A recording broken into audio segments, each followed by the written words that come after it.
Are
you ready for an unforgettable experience? Get ready. 5, 4, 3, 2, 1. Let's get hype. Oh yeah.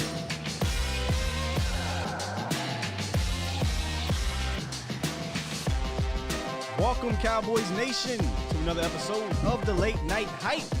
Special guest in the building tonight, Cowboys wide receiver Cedric Wilson. That's right, our first offensive player on the show. So it's a big deal for us, Ced. It's a big deal. But before we hop in, let's party. Yeah, we get the energy going a little bit here, Ced. Yeah, that's silly. Yes, sir. Make sure you like, you share, and you subscribe to these channels. You ready, Law? Let them wait. You ready, Big Game? Let's go. I'm talking to my up, dark Cowboys horse. Nation? Yeah. As you see, we have the man of the hour in the building. And let's get to that actual hour. There was just a little bit of a mishap on time frame, y'all. So relax. He's here. We have the guy, Cedric Wilson, third-year wide receiver for the Dallas Cowboys out of Boise State, man. What's going on, brother?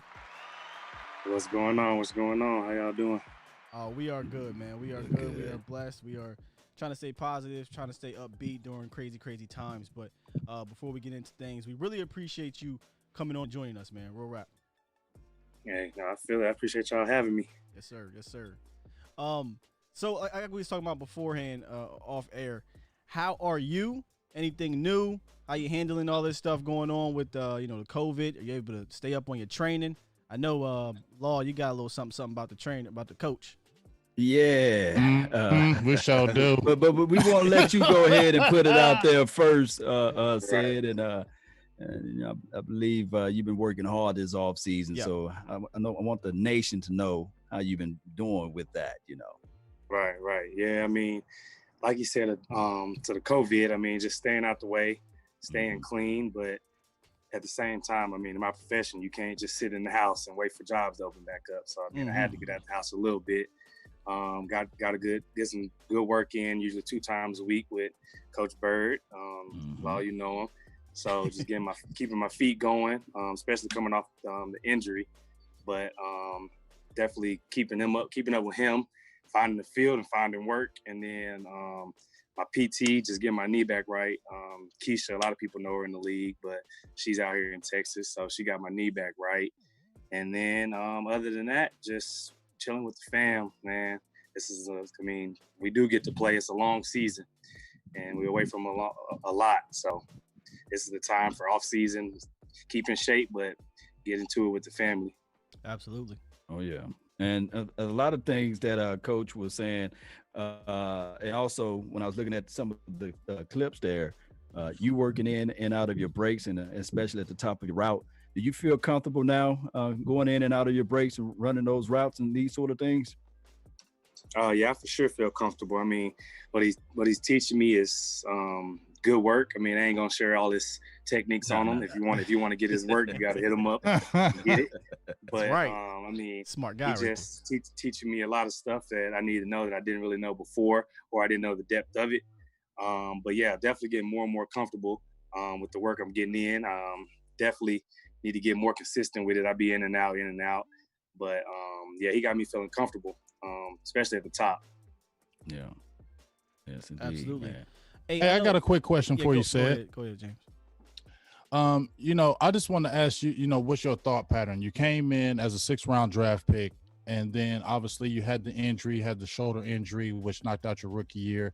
You come in, everybody is, we all were clamoring. A lot of Cowboys fans were clamoring Cedric Wilson. We want to see what he looks like. You come in, you had the really good Jets game. I really thought that. I really liked that game. And then you got injured again, and then you went on injured reserve. Tell me what's been your thought pattern of what's been going on with that, the frustration, what's been going on in those 2 years of, being on injury. You got a new coaching staff. Tell me the thought pattern of going through those injuries and now going into your 3rd season.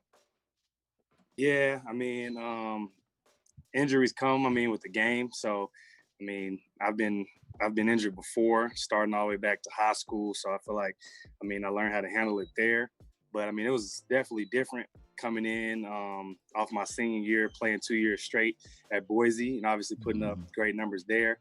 To have to sit out 1 full year of football, and I've never done that. So, mental aspect, it was more so. I'm a big family guy, so if anything's bothering me or anything, I'm just gonna hop on FaceTime, mostly with my mom or somebody like my friends. Just keep your head away from it. I'm not one of those guys that's gonna sit and mourn over being hurt. Right. And then rehab, I've always looked at injuries as whatever got hurt was probably weak, so it needed to be strengthened. So I got a whole year to get my shoulder right, and I feel like my upper body got a lot stronger. And then right into the injury the next year. Obviously, I felt like my legs was weak, so I feel like I'm the strongest I've ever been, and just keeping a level head. Because everybody going through tough times in life. Right. I'm still getting to do what I want to do, so I can't just sit around and mope about an injury. Some people wish they can get on TV to get injured. Yeah, right. Absolutely right. So but just staying in the loop is hard. Especially what we do. You want to catch the ball. You want to be help the team. You want to do this. You want to do all that.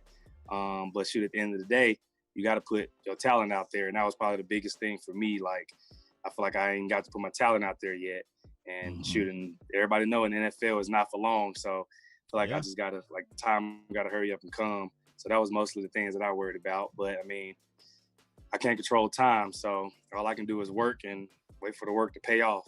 Well, I tell you what, when you talk about having the opportunity to put your talent out there, you did eventually get that opportunity during the Jets game. I kind of want to get your mind on that from the preparation of that week all the way up into the game, which was ridiculously hectic.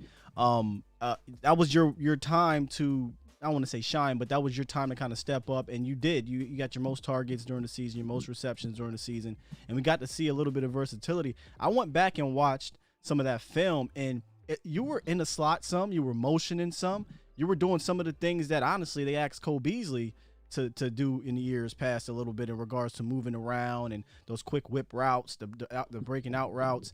And I'm like, man, that skill set is on, it's right there. We see it now. But that game, when you look at that game,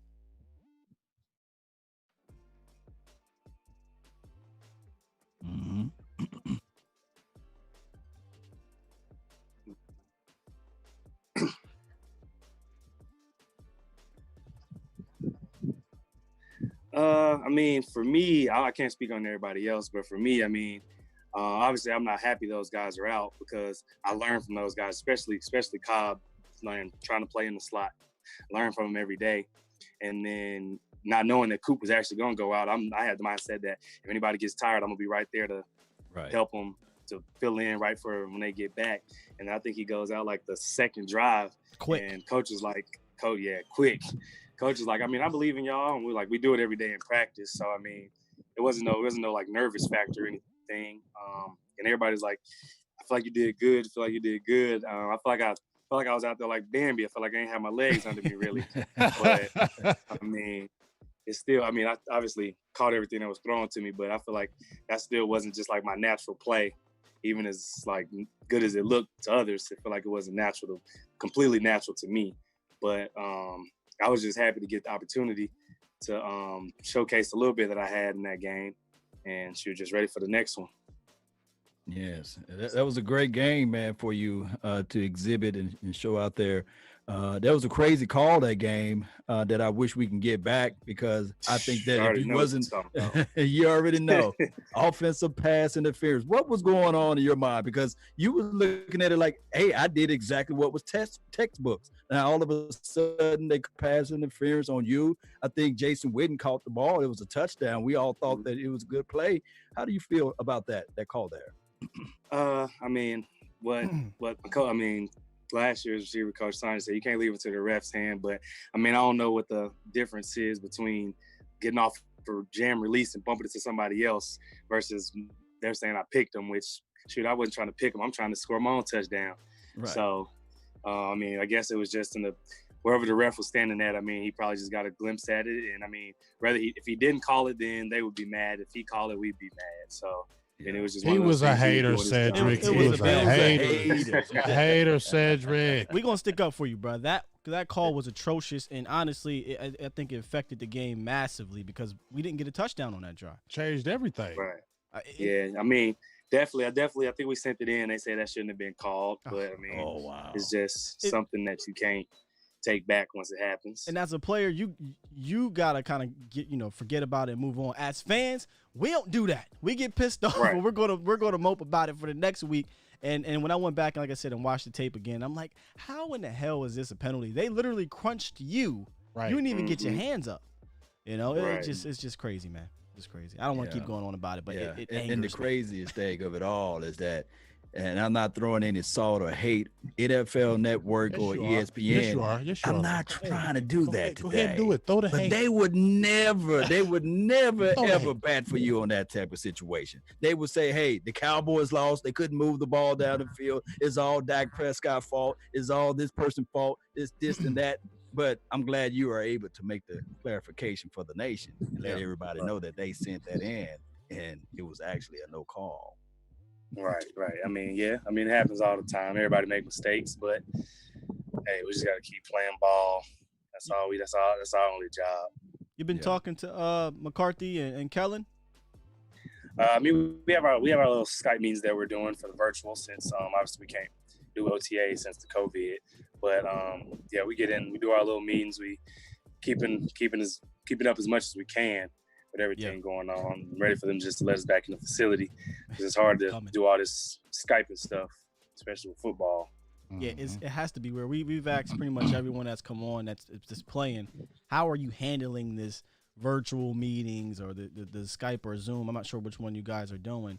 But how do you feel about McCarthy? Not how do you feel, but what is your feel with Coach McCarthy from a distance? Because for us as fans, we are very excited. He's a proven winner, Super Bowl coach. He's coached quarterbacks very well. He's coached offenses very well. He's had success with wide receivers where he's been. So how do you see your fit with McCarthy, and what's kind of your take on him so far? I mean, only thing I've seen is what we see on camera. I mean, I've met him once. Seems like a good guy, and obviously very smart of what he did in Green Bay. So I mean, you can't knock him from not knowing him. But he just seems like a good guy. Going to put his best foot forward, and I mean, everybody loves a winner. So I'm right along with everybody else, and doing what he has to do to get the job done. And I mean, I feel like every coach that steps in that position just has to get the team moving in the direction that they want to. Just like JG, he had a good vision, and we were doing it the best of our ability, but just fell short a couple times.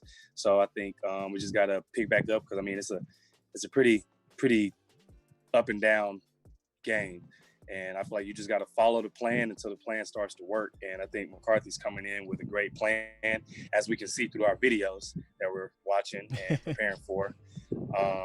And we're going to see what happens when we get out there, first preseason game, if we get the chance to. Yeah, who knows what we're going to do with that. I know, right? Yeah, I know the coaches are supposed to be back in the building next week. Are they talking like that, y'all? 5th? This is like June 5th? Yeah, I think I saw 5th is something about tomorrow. that. Yeah, I think it is. Hey, I got another quick question for you, Cedric. I watched your father. I watched your dad when he played with the Niners, and I watched him play with Pittsburgh. And actually, I thought he had a really good, successful career with Pittsburgh. He thought he played really good.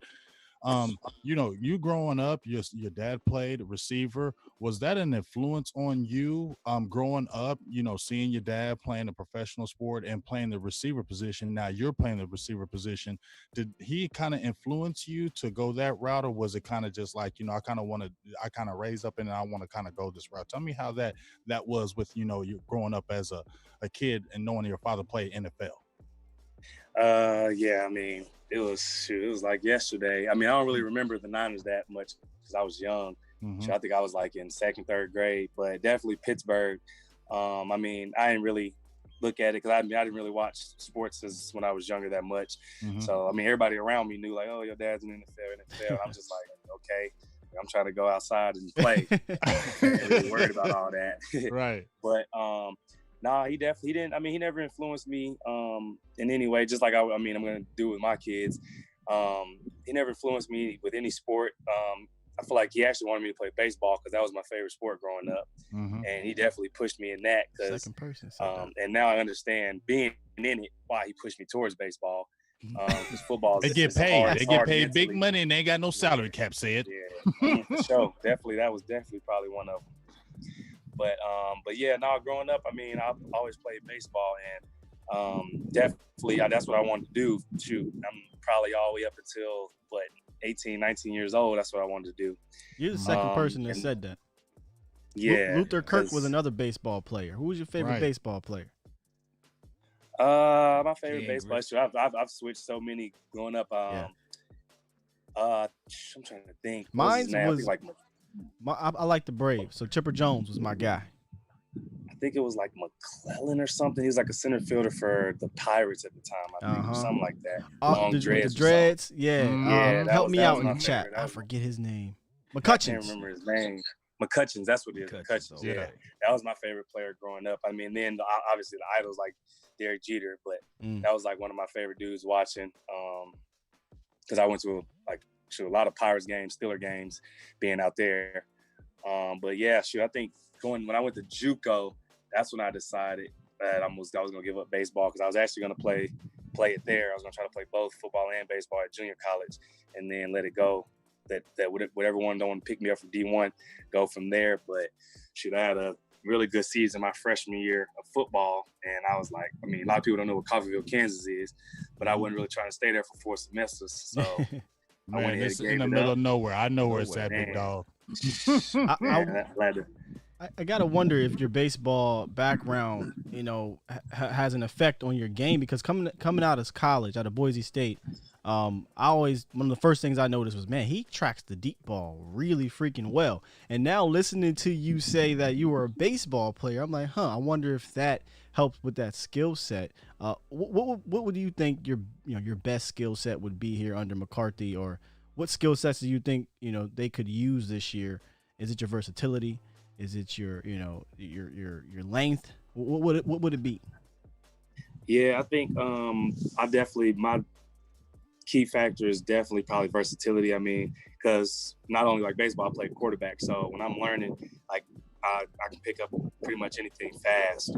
So staying on key of knowing every position, sometimes even knowing what the tight end has is definitely what I'm going to keep doing. And I'm not going to be the fastest, I'm not going to be the strongest, but I'm pretty sure going to try to be one of the smartest, if not the smartest receiver in the room. And just even if I'm not even in, just helping my teammates that's in, like yelling at them, hey, you got this, because everybody going to have blanks. And just being versatile for the team, and then definitely catching the ball. I feel like third down is definitely my thing, especially at Boise. Got a lot of Boise players on this team here. Whole lot of them, man. A whole bunch of them, right? That's the Boise State Cowboys over here, man. Hey, yeah, we bleeding blue still, just a little darker. Just a little darker. Let me ask you this. You played some special teams out there in Boise, and I saw you did a little bit out here in Dallas land. Would that be something that you would reach over to Coach Bones and say, hey, I can do the special team groove as well? Is that something you want to do? Oh, I mean, yeah, definitely trying to do special teams, especially punt return. I mean, I didn't get to do it as much because Tavon was back there, and everybody know how good he is doing that. But shoot, I'm definitely trying to get back there at punt return, and whenever I can at kickoff return. I know TP, he's a beast at that, so I probably won't get many opportunities with him. You know how he was at Memphis. Right. But, so you think they'll have him back there at punt return? No, I'm kickoff return. Oh, kick return. TP, yeah, TP. He's doing that kickoff return stuff. So I'm gonna definitely try to get back there at punt return, and then anywhere else they need me. I haven't really played much special teams at Boise. I only played returner. So whatever Coach Bones want me to do, I'm definitely gonna do it. Yes, indeed. It's gonna be between you and CD Lamb as the punt returner, big dog. Yep. That's what's gonna happen. If they feel like, oh, you know what, we don't want to risk CD, you're gonna be the punt returner, and go ahead and return one back for me, dog. Because we was talking about, we love that number 11 you on your back. Look so good. Go ahead and do a touchdown. Yeah. You look good. Because didn't Roy Williams wear number 11? With the Cowboys? Yeah, he did. I think you're gonna do better than Roy. So get in there, I'm already claiming it right now. Said you returning the punt this year. You heard it here first. You return the punt. Big Game James said it, and let's claim it in the air. All right, said. Hey, claim it. Speak it up. Speak it up. Speak it up. Claim it. Yes, I'm claiming indeed. it for you, big dog. I'm claiming it. I like you. You're gonna be that fourth spot. Are you ready to battle this off season against those rookies that's been drafted, like the Diggs? I know you heard of him, and the Robinson kid, or even battle for that position. I do know that everybody penciled in CD Lamb, and do you feel like you're going to give him a run for his money? I know a lot of people already got CD Lamb high, but would you be willing to battle for that? I mean, we're gonna battle. Everybody gonna battle. Shoot, not just me, 1 through 9, or however many else it is. We definitely gonna battle. I mean, and that's gonna push one of us. And like they say, to the best 4, best 5, whatever we keep it on the team, got to all rock together. So I mean, it ain't no like competition to knock the other man off, but definitely to get your shine, because that's the name of the game. And shoot, we definitely gonna rock, and we're gonna rock together, and we're gonna rock against each other just to bring our best foot out. Indeed, man. Indeed. Hey, listen, one of the positions that the Cowboys Nation is most excited about, and it has a lot to do, with you and CD and Gallup and then Cooper, is the wide receiver position, because we really feel that we are very deep there, including you. We think you can help with the wide receiving core. But have you talked to CD since he's been in, and Michael Gallup and Coop and the rest of the guys? Like, how close are you guys, and are you excited to get going with Dak? Because we think it could be a special year between you guys. We really do. Yeah, I mean, I'm with Gallup all the time. Like, shoot, that's the guy. We came in together, always around him. And I just met CD actually, what was it yesterday or the day before that? Actually just met him, because, we be running a few routes, getting together, working out. But, I mean, yeah, everybody close. I mean, not close, but everybody get along right now, just meeting each other. And then, obviously, Coop, I mean, we're always around each other, especially at the facility, just picking each other's brains, and definitely picking his, because his release game is crazy, and I'm just trying to get where he at. Jeez. That's crazy. It's crazy. Talk about them guys. I mean, you said you were with Gallup. You said you were with Coop. What are your analysts? Give me your analysts and your thoughts of Coop. You play with him. And what's your thoughts of Gallup? What do you think? What are their strengths on the team when you see from afar? Oh, he's not from afar. He's there. Yeah, I mean, right. I'm saying you there, but from afar, if you just sat there because you're there closer than us, I'm saying if you step back and look like and say, man, this is why Amari Cooper good. Gotcha. This is why Michael Gallup is good. I mean, both of them at their best. I'm gonna talk about that. Both of them at their best. Coop, I don't feel like nobody could press them at the line or jam, or they're gonna get beat. I mean, I've watched a lot of film, a lot of guys. I think he's right up there with Devontae Adams and Keenan Allen on the release game. If Coop don't want to be touched, he will not get touched.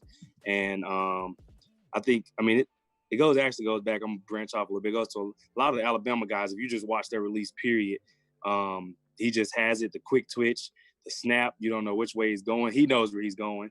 And I mean, we joke about it all the time. It's the Coop book. He got different releases. He got different releases. He can bring it out whenever he wants to. Whenever he wants to. And then, I mean, he's putting that with strength and speed at the same time.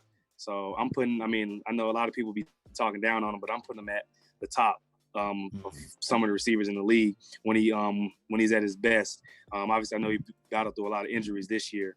Yeah. But I've seen him at his best, and I've seen him at 85%, and some people still not there. And then to move on to Gallup, I feel like he's just is so natural. Whether he's run out, we call it a gallop. He don't even run; he really galloping, and he covering. Man, he covering ground and then tracking the ball. Oh, unbelievable how he tracks it. And just with him on a daily basis, he just wants to be the best that he can be. We both have a similar background coming up. Not really falling in love with the game until we got a little bit older, but just going out there playing and letting our instincts take over. But yeah, when I say back to Gallup, I mean he's getting better and better day by day. And he's the guy that gets out there with Bird with me because just trying to get off the raw talent, just getting the technique down. And he's the X receiver. I mean, you can't beat many X receivers one-on-one coverage. And I feel like when you put Gallup in one, everybody know what's coming. If he's going deep, I don't really think nobody's gonna stop it. Yeah. Gallup is just nasty on the top of his route as well. So looking at what Coach Bird is doing, man, it's just crazy. And seeing you working out with Coach Bird and everybody, man, I just think that this year would be a nice year for all of the competition to be there. And like you said, picking up a different style of offense. Before we went live, you was talking about the brilliancy of Kellen Moore. Do you think that Kellen Moore going into his second year as the offensive coordinator and having Mike McCarthy in his ear, do you think that is going to be beneficial to the team and we throw in some new wrinkles? Oh, for sure. I mean, like I was saying earlier, I mean, Kellen's definitely one of the smartest football coaches / just people football-wise I've ever been around. And just his knowledge of the game, whether he's talking to O-line, running backs, quarterbacks, or receivers, he may not be able to do what each position needs to do, but he can for sure tell you what needs to be done and where you need to be. And then he can even flip over to the defensive side and tell you what the defense is going to do. And him mixed with McCarthy, I feel like is a great mix because obviously they're two brilliant offensive people. And then when you're adding stuff, I mean, if you could add stuff to a dictionary, I mean, just imagine how much better that would be. And that's what I think Kellen is. I mean, obviously I've seen it at not only Boise with the stuff that he was doing as the quarterback and then giving knowledge back to the college and then doing it in the pro level. Because, I mean, we did put up a lot of yards last year, and that doesn't just happen with some random old offensive coordinator. I mean, if you think about it, we went from the 23rd or 22nd ranked team offensively in yards, and in 1 year with a rookie offensive coordinator with pretty much the same team, took it to the first offensive ranking in yards wise. And that's why I don't harp on Kellen Moore as much as a lot of people do, because it was his first year ever calling plays in this league in a system that you can speak on this, but this is how we feel. We keep it real on here. In a system that we don't know that he for sure was his system. We know JG's system. It was JG's system, but we don't know that it was Kellen being able to do everything he wanted to do. You could speak on that, but that's just how we felt about it. And then when you listen to Mike McCarthy, he's like, hey, I am excited for this kid. I've been watching this kid. I know how sharp he is. He's made to be an offensive play caller. And it's funny because after they drafted CeeDee Lamb, there was reports that said Kellen called McCarthy and said, yo, we need to draw up some plays right now. And they got into the lab. So to me, that excites me because we've seen a little bit of different things over the last 10 years under the other regime. So we're excited for this, for Kellen Moore. And we're excited for this passing game, man. You got Blake Jarwin, right, as another option. TP out the backfield. You know, it's just very deep. How strong can this passing game be, and how in sync are you guys with Dak Prescott? Speak on Dak a little bit.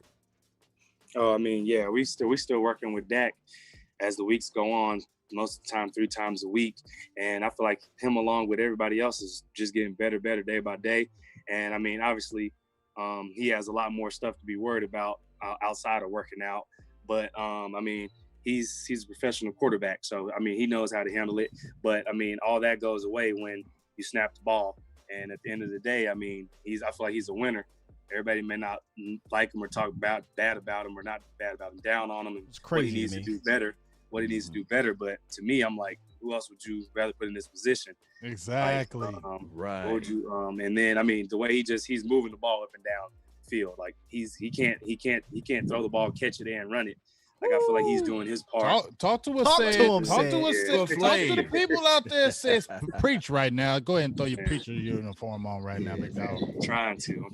But I mean, I feel like he's doing his best ability that he's doing. I mean, obviously I played quarterback, so I know where he's in. I know where he's at. I mean, it could be a perfect play call, but if one person messes up, it's gonna look like the quarterback fault. Mm-hmm. So He don't feel throw like, y'all under the bus.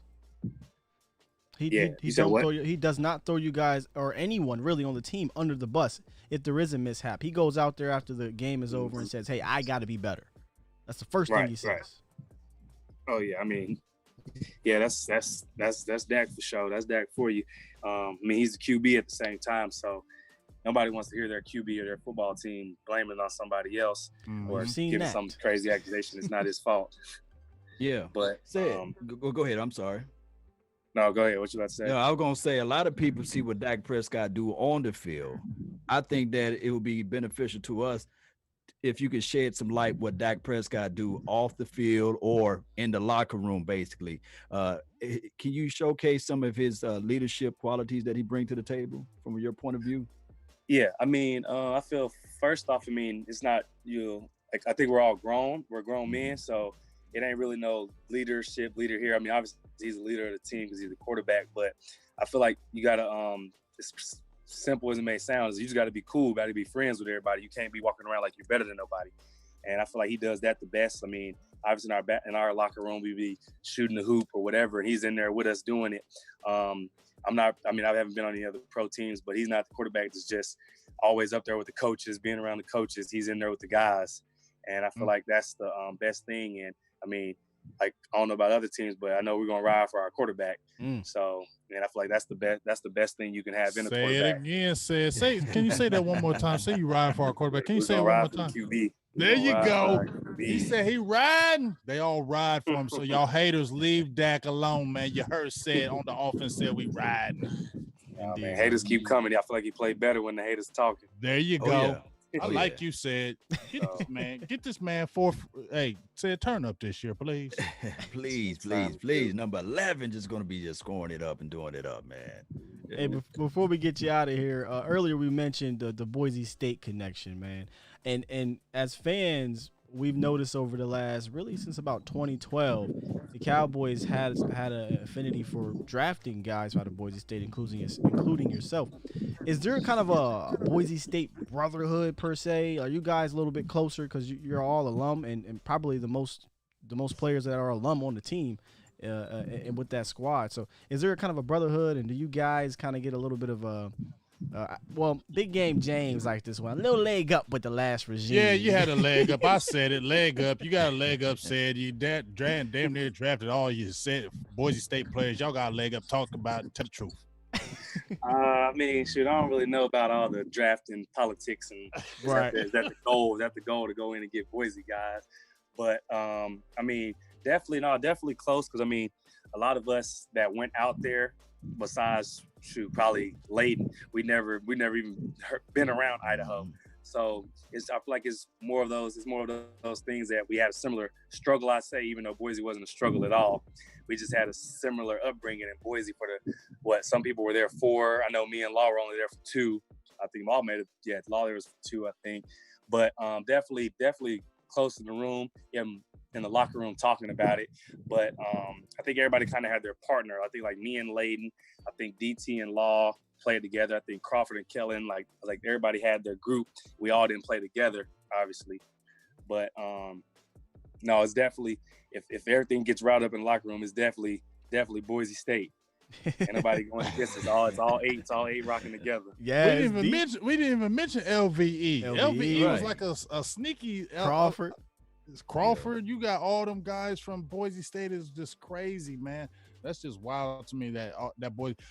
I just wonder if this new regime is still going to rock the Boise State alum like they used to, because it seemed like the old regime was all about Boise. I wonder if it's going to be interesting to see if they still keep that tradition going on with those Boise State guys. Yeah, definitely will be interesting. I'm not really sure. I don't really recruit. Right with that. Hey man, before we let you go, man, is there anything you want to plug here? Any charity, any business, anything that you want to kind of let the nation know as they're watching here? I mean, I ain't really got no charity. I mean, obviously, I'll speak on what's going on in the world because you're giving me the platform to do it. Talk about it. Mm-hmm. Yeah, man. I mean, it's a world we all got to live in it, and Right. I mean, obviously, my dad has put me in a position to be where I am, and along with other family members, but just being around a lot of different races that obviously I know some people that I grew up in Memphis, they won't ever get to see or possibly won't ever even think about wanting to see. It's a lot of good people in this world, but I mean, when God created good, he also created evil. And I mean, it's just something that the world's going to have to deal with slowly but surely. And I mean, obviously, I know everybody is going against the police. And I mean, I'm not going against the police because my blood brother and my first cousin are both police officers. And they don't fully agree with what bad cops are doing. And that's just, I mean, you can't say the whole police system is corrupt because I mean, racism exists everywhere. Yeah, right. Racist grocery owners, racist firefighters, racist people that work at the hospitals, racist grass cutters. It's just guys in the authority position that you don't like to see doing what they're doing. And I mean, obviously, I'm not gonna knock down that what's going on to African Americans because it is happening. And obviously, me being Black myself, definitely want to see equality because it may not be equal to everyone, and I feel like it should be. Some people it is. And just like everybody says, man, just love black lives as much as you love Black culture. Indeed. Right. That's deep. Right. Yeah. And just keep in like all the rioting and stuff. I don't agree with all that. I feel like people are just taking advantage of going on for what's going on. So I mean, the police officers that have to stop that, that's their job. They do that every day to stop thieves. So but the ones that are doing it wrong, if any of them are listening on here, man, just stop doing that. That's all that everybody's asking for because it's been going on for too long. And I just hope it just gets fixed one day. We probably all won't even be here when it gets fixed, but Right. I hope, as long as we can do our part to get it moving forward. And so that's all I got to say on that. Hey man, great words. That's great good words. stuff, Hey, man. we We appreciate all got you. kids Hey, and here. you a young buck talking Young. like that. Your dad done got you right, boy. Your dad done got you right, son. That boy good. Your dad should be proud. Yes, indeed. Mama and Hey, daddy should I be got proud to of ask you. you that there's one other thing as relates to football. I saw last year you was working with the playmaker, the great number 88, Michael Irvin. How often do you reach out to him, or how often do he reach back out to you, the playmaker? I mean, I think he talks to us as a group a lot. I mean, when we're out there, obviously, on the field. I'm not going to sit here and say I talk to Michael Irvin every day on the phone and just kick it with him, because that don't happen. But, I mean, definitely when we were out there on the field, I mean, he just was telling me things that I never knew about the position. He was like you a grown ass man, how you gonna let another grown man stop you from getting where you need to go? Oh, he Right. Oh, that sound like Mike. That sounded like him, man. Yes, indeed. And like I mean, for me not being a quick guy off the line, he's asking me how much I weigh. I was like 190, 200 in that area. And he was like, so you telling me somebody can stop 190, 200 pounds with half their body? He said, pick half their body and run straight through it. Ooh. So, I mean, that's good stuff. Man, that was probably one of the things I took from him the most. That's good insight right there, man. That sounds just like him, man. Mike, he probably said it like this. Man, you gonna let 190 pounds stop you? That's probably what he did.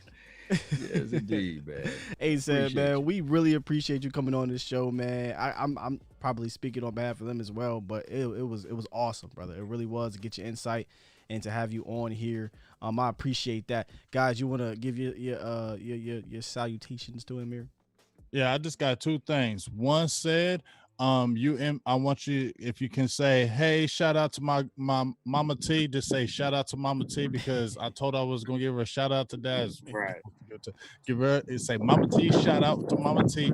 And then the second one is, you in Memphis. Have you ever listened to 3 6 Mafia? Oh yeah, of course I have. Okay. Gospel down there. Give me a shout out to Mama T. Say, listen, 3 6 Mafia. I'm all I like you, really like you now. We good. Shout out to Mama T though. Shout out to There we Mama go. T. Yeah. Jet Pat, baby. 3 6 Mafia, baby. 6. How about you, Law? There you go. Coach Bird said he gave me a free pass, man. So the next time y'all work out down there, I will be down there so I can see you work out and get everything going in the right direction. I can't wait to see you work it out this year and get this thing going in the right direction. Let's get this Super Bowl. Indeed, brother. Hey, appreciate it. That's the goal. Appreciate you for having me. Thank you, man. Hey, good luck Appreciate you with the coming rest on. of your training. And we cannot wait to see you in camp and Yes, preseason and then the season, brother. We really do. So we wish you the best, brother. And hopefully we talk to you later on at some point. Hey, for sure. Just hit me up. Appreciate it. Thank you, brother. Peace, Peace out. bro. Hey, Appreciate you. chat, stick around. We're going to get about 2-minute break here, and we'll be right back.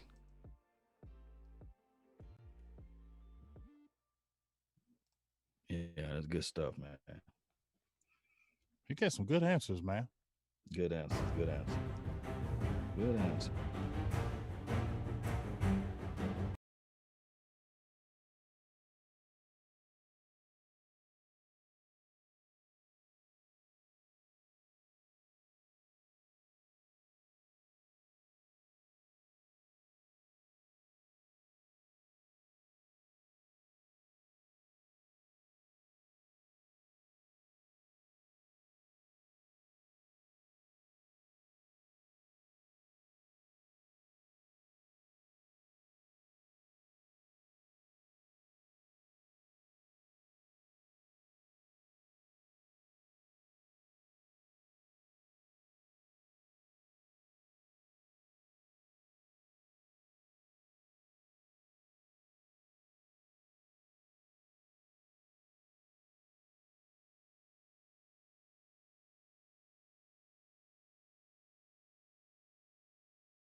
Skywalker be killing that. Let's get hyped, though. Yeah.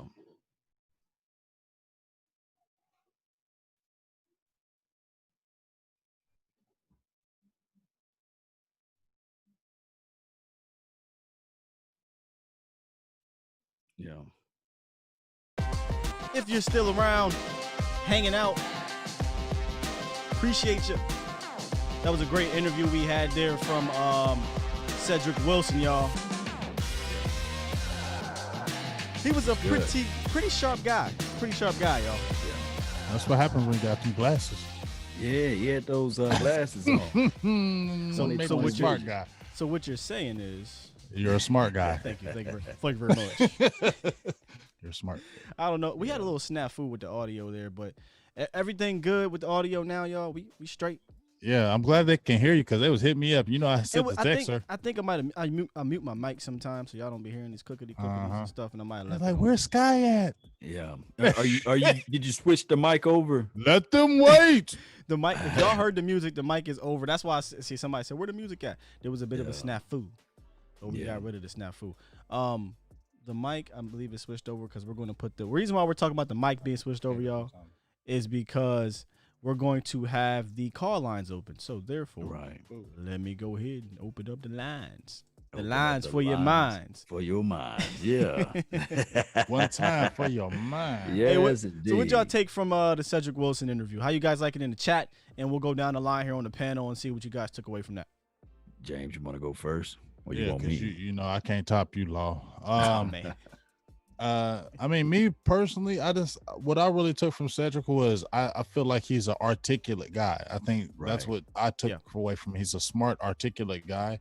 I think he's a guy that says, you know what, I don't rest on my laurels. I need to always get better. Nothing is guaranteed. And I think his father being in the NFL helps him with that. You know, I think that's why he has the smart, keen understanding that you can't sit down and just think that because they drafted you that you're going to be on the team. I think he understands that every day, every minute, every hour, I got to be the best that I can be to be on the team. And I think that's what really excited me the most about Cedric Wilson was that he knows that I can't sit around and rest on anything because I can be gone. And I think that's what I really appreciated about him listening to him. Oh, yeah. You said a mouthful with that big game, James. I see the same thing. I see a young, hungry determination within inside of him of sitting there saying, hey, whatever position that I need to play, he can line up everywhere, inside, on the outside, as well as playing special teams. I think that will be his alleyway. You can't have too many special team players and somebody that's willing to do that. And on top of that, I think that what he said when he broke down, okay, at this point of my career, the first year I had a bum shoulder situation, or the second year I had the ankle deal, or the leg groove. Yeah, I think that collectively speaking, that this year will be the year for him to say, okay, I just want to get through this entire season healthy. And I do know that you don't determine whether or not you can stay healthy or not, but it's football. But I think that he's mentally ready for this thing. And he spoke glowingly of Kellen Moore and Mike McCarthy. Indeed. And actually, I think we got a caller on the line. Already. And it looks like it's 423. What it do, 423? You are on. 423, you there? Uh-oh. Call back. 423, you there, 423? He's not there. Okay. And Harry said what other number he used to wear. I think it was 16, right? Oh, Yeah, he was 16 first, then he switched to 11. here come 423 back up in his We're thing. going to be able to hear him? Oh, yeah, you guys will be able to hear him, but, I mean, if he say something. 423, I'm you there? here. You're live. I'm here. Okay, he's on, y'all. I'm here. Go ahead, brother. What's up, man? You on the show? Turn your radio down. Hey, how you doing? We're good, man. Turn your radio down just Hey, a little big bit. name's up. What's up, big dog? Yeah, I'm here. Hey, Yeah, turn your radio down just a little bit, man. I got you. There we go. Hey, what's up, man? What's going on? What's on your What you mind? Okay, hey, I don't know if people realize this, but Cedric Wilson was rated top 5 in PFF 2018. In Number what? 1 was Michael Gallup. In PFF and wide receivers, In well, I rated didn't top know 5. that. In 2000. Yep. Listen. I gotta push. 18. I gotta push back on you, brother. How? I don't even think he played that much. Yeah. Cedric 2018 PFF for college. Oh, college. college. College. Oh, I was like, whoa. Oh, he okay. taking it way back. He said, "Hey, I ain't talking pro. I'm talking about college, dog. He was a beast." Turn your house down. Yeah, okay, yeah. Coming out of college, him and Gallup were actually ranked pretty high. Yes. Okay, go continue. I'm sorry. I just want to make that analogy. That's all.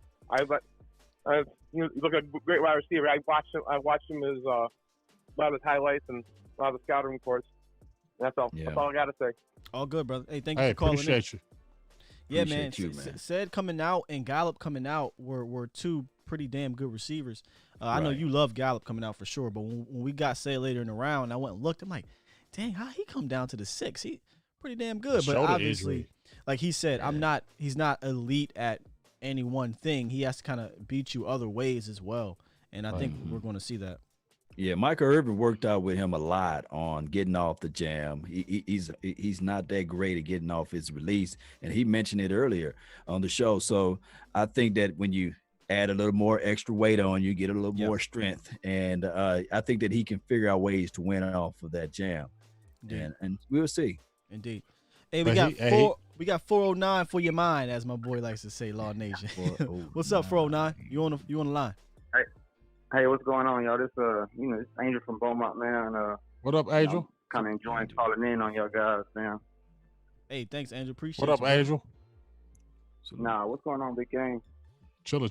Hey, man, I just had like 3 things I've been thinking on, man. As this, goes on. I understand we talk a lot of Cowboys, but all this, progressive, man. So this is what's kind of been progressing with me. One, the comparisons to Goff to Wentz is silly because when they talk about, like, when guys like Kellerman talk about the cap's going to be an issue and all that, here's the big difference. The Eagles and Rams traded away a lot of assets. Yeah. That's why they're looking like failures. The Cowboys have all their assets moving forward. That's a good point, man. 2 totally, completely different situations. And, that just kind of progressed off, we talked about it the other night. Scott Walker was talking about who else do the Cowboys have to pay. Now I'm sitting back thinking, like, well, we still got all our assets intact. So, another side thing with, the wide receivers, one thing I'm excited about moving forward is I saw where they talked about Gallup and Cobb being, I think, top 10 on the drop list. Like, the wide receivers who dropped a lot of passes. So, excited because, you got Cobb who's, gone to the Texans, and I think CeeDee Lamb's going to be, a lot more sure-handed. And I think just Gallup, just going into the 3rd year, that's just going to naturally progress, and that number's going to go down. Another thing, man, I used to be in a marching band, right? Like, kind of what you saw in Drumline, Southern, HBCU type, marching band, kind of emulated after. So here's my thing. In my freshman year, we had some bum, band directors. Not to call them bum, but, when I was in middle school, you watched the band, and the band director had to take a leave of absence. And then so that my 9th grade year, we had some guys who weren't this band director. So we weren't that good. Moving forward, we got better leadership. Remember my senior year, we got a guy from New Orleans because of Katrina thing, and so he's like a legendary New Orleans band director. So just saying in that, we went on to win 1st place trophies, and we did a lot better than 3rd and 4th place trophies that we had in my freshman year. So leadership matters, man. I'm excited to see what Kelly Moore is going to bring with Mike McCarthy and the tenureship he has, kind of what Andy Reid did with the Chiefs. So just going to sit back and listen to you guys just kind of talk it out. Indeed, man. You guys. Appreciate you calling in, brother, and we appreciate the support. Thank you very much. No Damn doubt. lie, that damn lie going on fire. Beep beep beep beep beep beep beep beep. He's a good caller though, man. He calls in and he says some good things. Sure, Angel been around since 2017, big dog. Okay. I tell you what though, I know we all watch a little bit, apparently at First Take and stuff like that, but there's no way in hell I am taking what Max Kellerman says with a grain of salt. He's any of those guys on there if you want to keep it funky. But I have heard that argument, who are they going to pay? And I talked about this on my last show. Everybody is paid. Everybody that needs to be paid is paid, except Dak Prescott. We know Dakota Prescott's going to get paid. Yeah. It's just that they going through the formalities of it, and business is business. You know, this is Exactly. how it goes. We got another one on the line, I believe. 817, you there? Yeah. Ooh. This is Andrew. Who we got? 817. Yeah. This is Andrew. I can't. Uh-oh. We're going to have. Uh-oh. Sorry, 817. Uh-oh. Appreciate you calling. We're going to let you go. Uh-oh. Yes, indeed. Sorry, 817. I'm not sure what happened there. Yeah, I'm just leaving it at that. Appreciate you. Right there. Appreciate you, Prime. Yeah. And we don't know what the state of mind. I don't know of what the state caller of mind, is. so I'm trying to keep. It could be a situation where it's, That's you know, the I'm New not York thinking- state of mind. Yeah, it could be a situation where Listen, it's, James. you know. Listen, dog. Mhm. I'm trying to be professional here. Yeah. Okay. Okay. I've been good. Yeah. I'll it be- could be. I'm trying to keep it here. After be the show, good. though, I've been good. I mean, we Yeah. can talk. Okay. But I've been good. Mhm. it's, I'm sorry. I hope everything is okay over there. It was 817. Yeah, I hope everything's okay, man. You know, I some hope people, everything is okay. Now, what was it? Yeah. 717-745-8898 Sorry, Sky. is the My phone bad. line for your save mind. us. Somebody save us. I know Steven. Now, what Yeah. was the joke? No, Steven. We're not. Listen, we don't know what the situation is, right? But you Right, know. we don't. Yeah, Oh, they yeah, I bad. don't- Yeah, We don't know. It could be a situation. Let's go ahead. 972. Save us. What's up, brother? Yeah. Hey, what's up, man? How y'all doing? How's y'all night going? It's going very well. Cedric Wilson came on the show. You guys have been killing it in the chat. So and you guys are calling in. So yeah, man. What's up? Hey, man, I just want to hit some 3-point things I want to talk to you about. Okay. First off is your training camp thoughts. Is who do you think will have to make the cuts for? Because with this team we have today that we're building is going to be very, very tricky to who we're going to cut. Because on defense, I just see Gallimore, Poe, McCoy, Wood, D-Law, Bradley, and Aldridge Smith.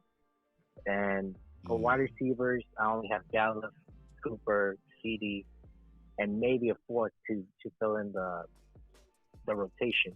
We're with definitely Wilson, going to Noah carry. Brown, We're keeping six. We You got to keep keeping more six. than Hold on, wide We receivers, definitely though. We're carrying keeping more than six. 3 receivers and definitely Yeah, we're more keeping than 4. six.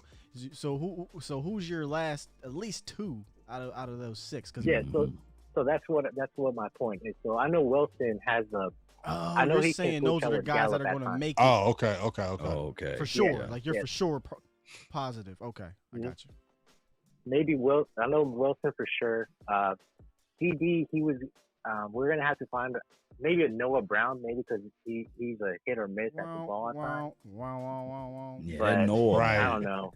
Please, no. like that. God, That's- please. He's a unicorn at this point. Yeah. I John would Vay rather- Johnson? Yeah. John I'm Vay talking- Johnson? John Vay Johnson, you Yeah, may but- have a chance, a shot in the dark. I like the Rogers kid. I do like the Parker kid, these undrafted rookies. Maybe they can show up to the fight, but we will find out in a couple of weeks for sure. John Vay, show these guys what you Yeah. gonna do. Hey, great Still call, on man. John We're Vay. actually going to. That was a great segue because we'll talk about that in regards to some camp battles. Right.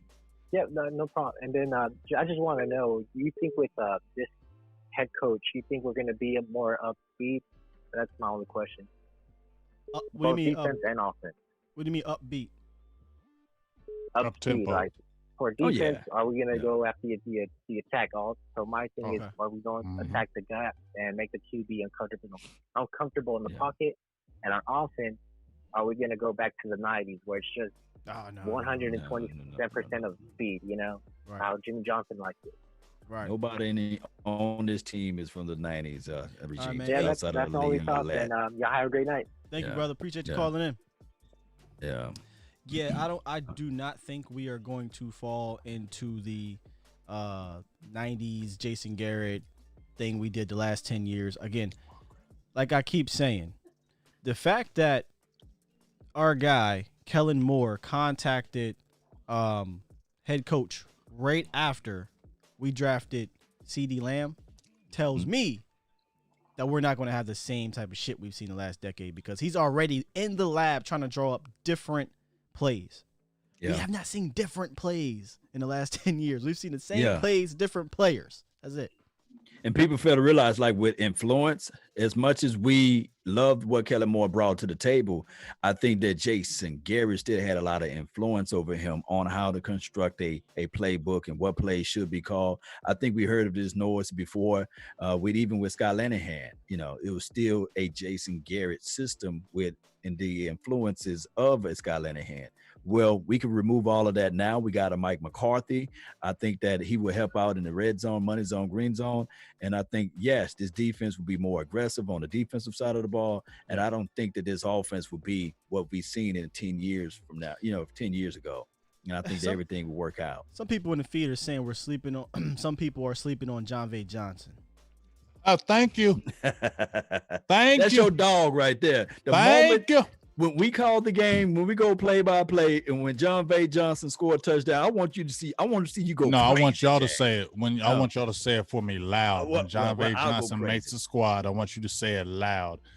I'm Jon'Vea Johnson and I'm proud. I believe when I see it. Okay. We're gonna have to tell Sosa. I believe when I see it because right now he's on the outside looking in.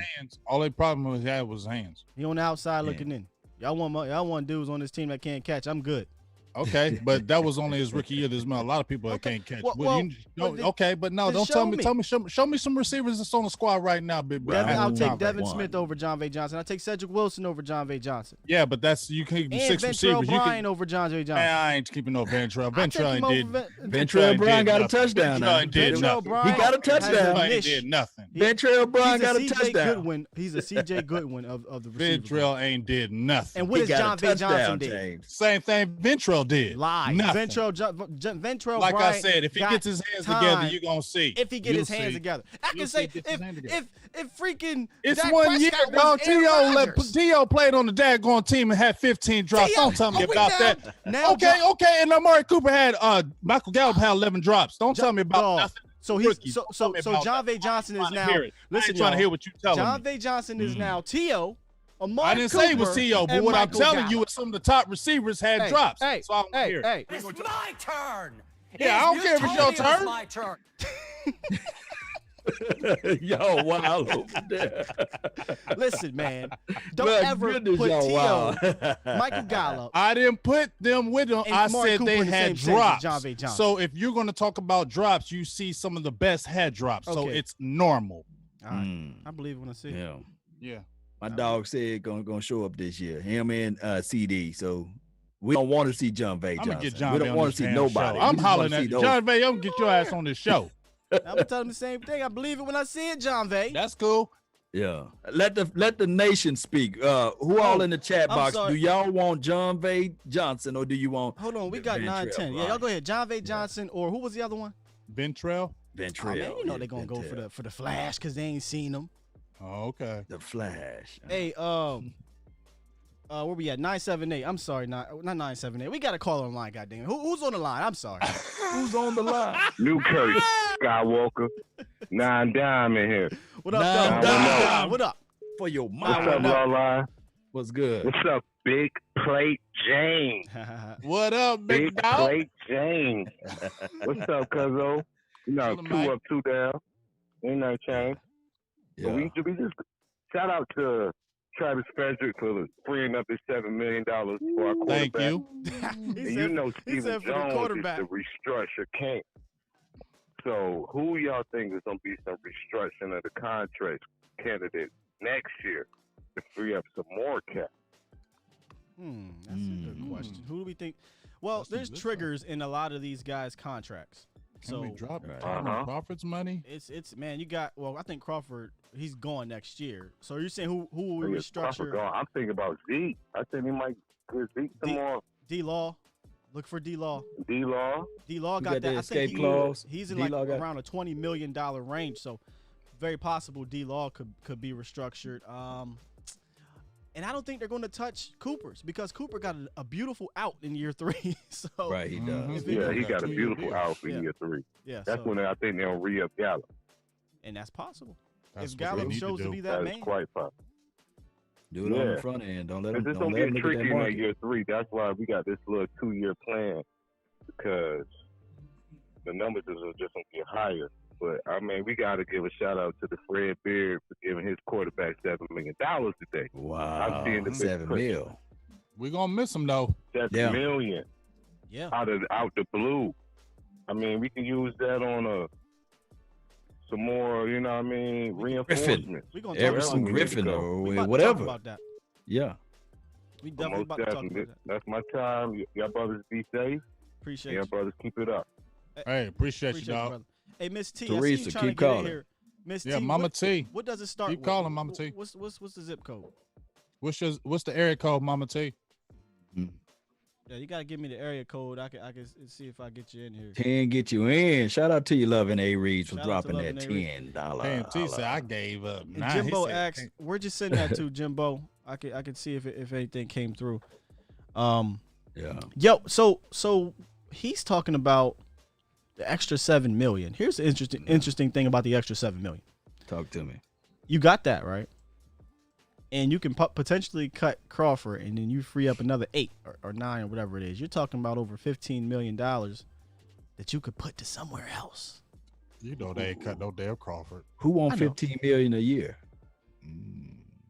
We know Right who now, wants. does We it know. stand We that know. They got like 20 million right We now know. with that extra Hey, 7. Law, you know where I'm going with it. I know. That's why I said who want 15 to 16 million a year. Jamal Adams. Huh. Did Mama T give us her? I'm waiting to see if she did. I don't know, but we got 409 for your mind on the line. 409 cleaning up some stuff over there. Right. Hey, Hey, I wanted to talk about the defense, like the cornerbacks, like the secondary, because I think without the defense, we're not doing nothing this year. That defense, because I thought the offense was all right last year. I thought the defense just let us down. I think they both let us down in a sense. The offense couldn't punch it in. They weren't a great red zone team. Yeah. Right. And then the defense was just it just in the most inopportune times they did not step up, and they let us down. A lot of the times, really, when you think about it, it's those first 2 or 3 quarters. Really, the first 2 quarters where we got jumped on, right? The Bills, the Bears, the Vikings, the Jets. Yeah. The defense got jumped on, and we all blame the offense because they struggled, which they did struggle in those games early. But if you want to have a sign of a good defense, you can't let the damn Jets get up on you 21-6. right. With Sam Darnold What coming about back the from bye now. linebackers? The linebacker core. I'm good on them. I'm confident in linebackers. You know where my question mark is? It's the back end. Only because I haven't seen them play together yet with these new guys. I like the philosophy shift. I don't know about the talent in the sense of fitting yet. I have to see it. That's all. I just gotta see it. Yeah. All right. Well, that's all I wanted to know about that defense, because I don't know. I like the offense. I thought the coaching really held us back last year with Jason Garrett and just the play call. Like they was fighting for the back and forth for the play calling. Like we'll be doing something and then all of a sudden we'll change it up. Like we couldn't change the game plan game to game. I felt like the Patriots or someone else like Kansas City.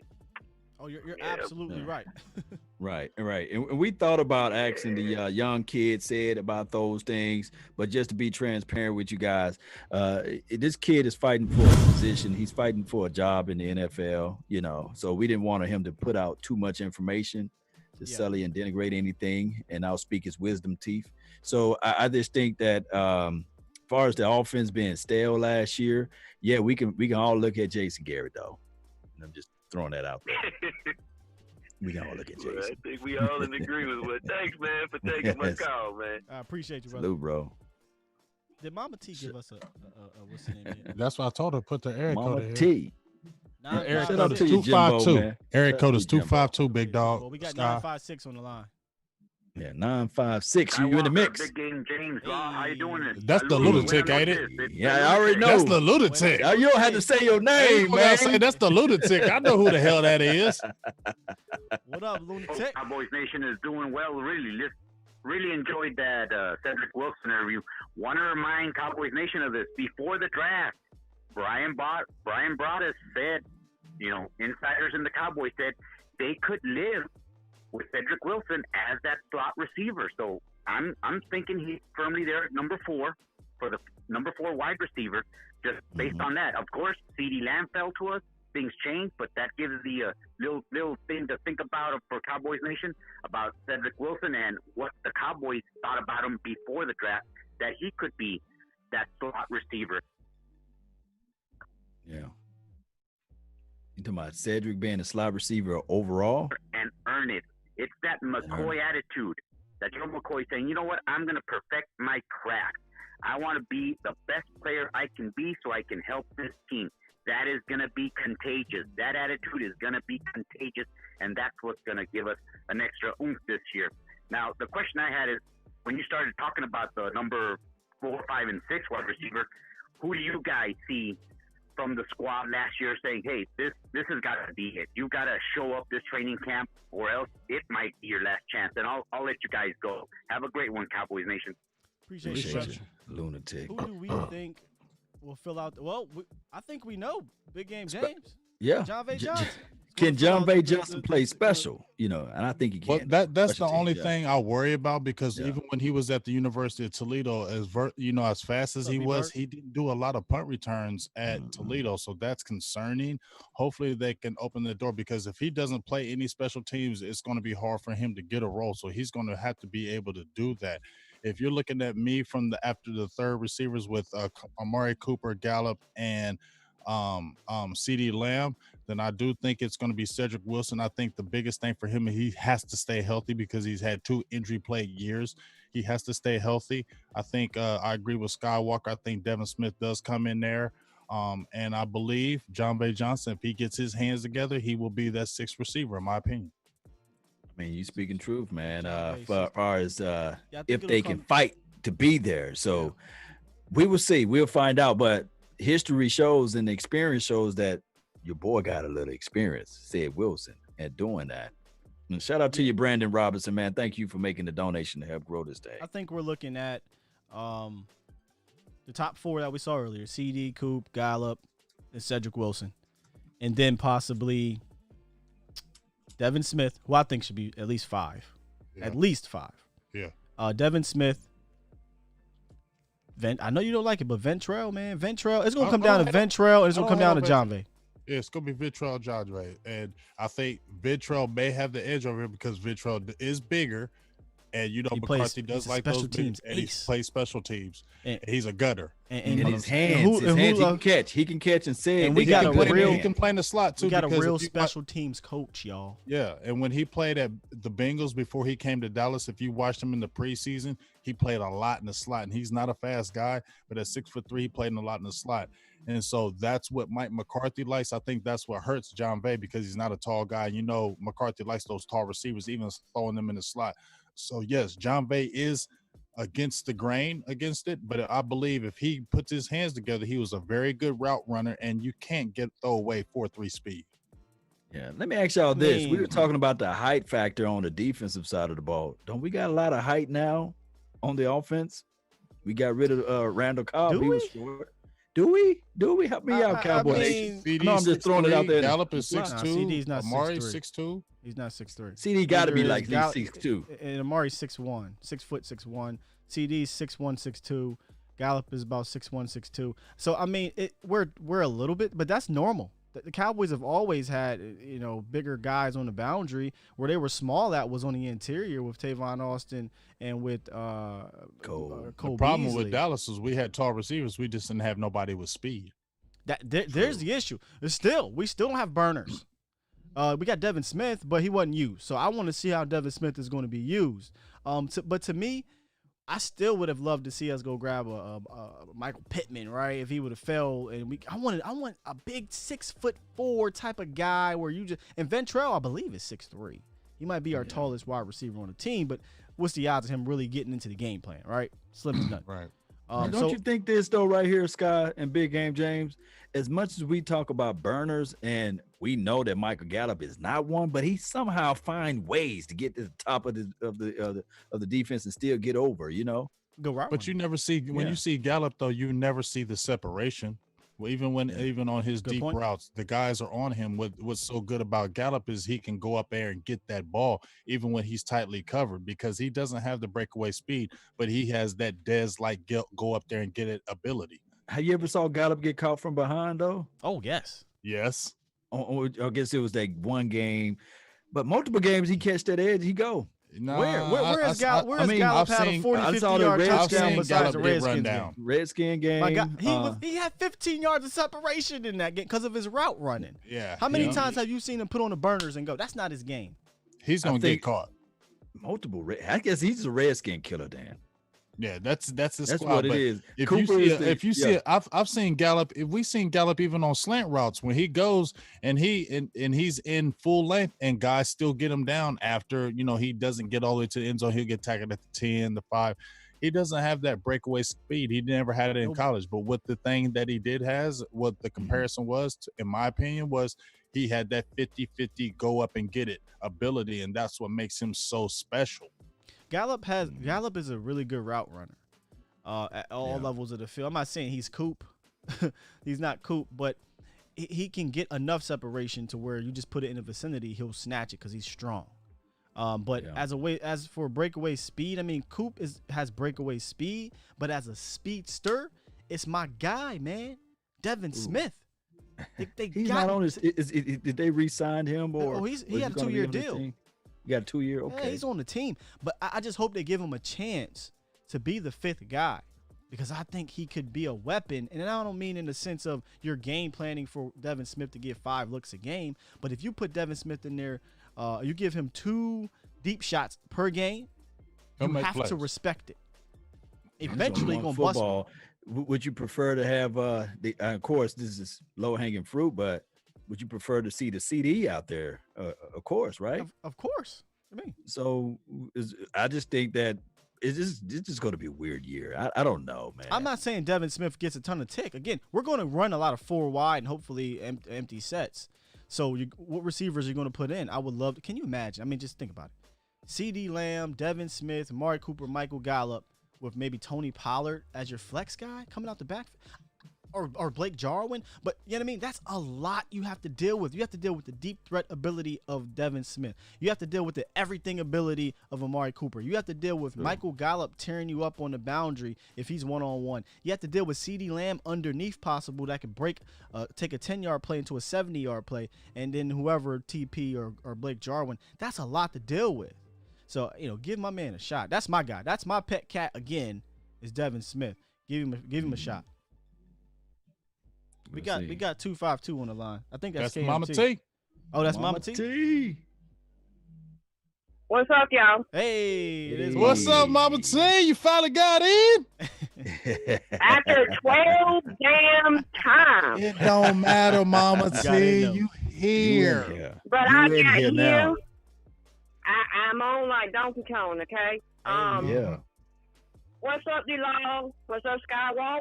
What's up, Mama T? I'm from. Ask my son James. I can't even talk. Ask my son Big James about how old I am. I'm from the old school, and we have never in my life ever had a problem when Tex Ram and Tom Landry come together. They knew how to stay their happy ass off the damn field.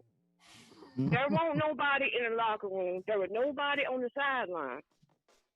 So why does Jerry feel the need to stick his ass at every damn thing? Just saying.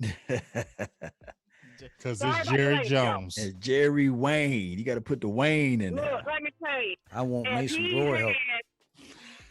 He gonna get hold, but it ain't gonna be when he be 30. Oh my goodness! On the stick, like I heard that. Man. Look, I'm up here. I miss you, Mama T. I love you. Man, I'm still waiting on that food. I'm still waiting on that food. Big game, James. I am 3 hours away from Anthony Wright. Mm-hmm. What's his name? Quincy Carter. Mm-hmm. All them North Carolina Tar Heel boys. Y'all gonna turn to a Tar Heel as of yet. But my thing is, if Jerry's got the money to buy a damn yacht, Why in the hell can you not pay a damn player that's worth his money? Hey, Please explain. Hey, oh, That's what I'm talking Drop about. the bomb on us. Yeah, Well, but that salary Yeah, cap that's what I'm is saying. big. I've been a fan, and B. James can tell you, for 54 years. I was born the same year as the Super Bowl in 1965. Okay, and we have never had any problems like we had this year. I am out here in North Carolina. I got every fan in the neighborhood dogging my butt. But you know what? Them damn deadskins, them damn she-goats, them damn vaginas. Oh, tell them. Sorry. You good. You Tell can them. say it. Tell Say them. that. You can say it. And the damn Steeler shit, yeah, Yeah. I get all that damn shit down here. So I went down to Cowboy Nation and bought me a five-time national championship. And I said, talk to this. Don't talk to the hand. Okay, how many of you got? You win one, and you think you the God to be the glory. I said, God ain't got nothing on you. We got 5. Come back and talk smack to me. That's right. Tell them. Preach it, Mama T. Preaching, man. You over here dropping nuggets. Gotta give it a round of applause. Mama T done said, she done called them the vaginas. Hey, And the she-goes. And the she- And the It damn, is. look, Hey, B. Jay. James will tell you. B. James will tell you straight up. Mama T does not play. No, she don't. Because I'm the Cowboy fan in my whole family, and I got to hear it from both ends to where, oh, this guy ain't crap this. Oh, yeah, the win is, but we own your ass. Okay? Own 'em. Excuse my French. Get 'em. We own them, we decimate them, and we kill them damn dead skins and scalp the Get 'em. damn hairs off. Okay? We sitting there pluck them damn fleagles so they can die. It's like, Yeah. die, seagulls, die. To the Straight up, land Mama of T. no Straight up. victory. She's a beast. Hey, we You beast, appreciate man. you calling in, Mama T. But my thing Appreciate is, it. I one more thing to say. Like Big James said last night, and my boy Anthony, bless his heart, because he is still here today, because he has been through some stuff. So let me tell you, and y'all know what it is.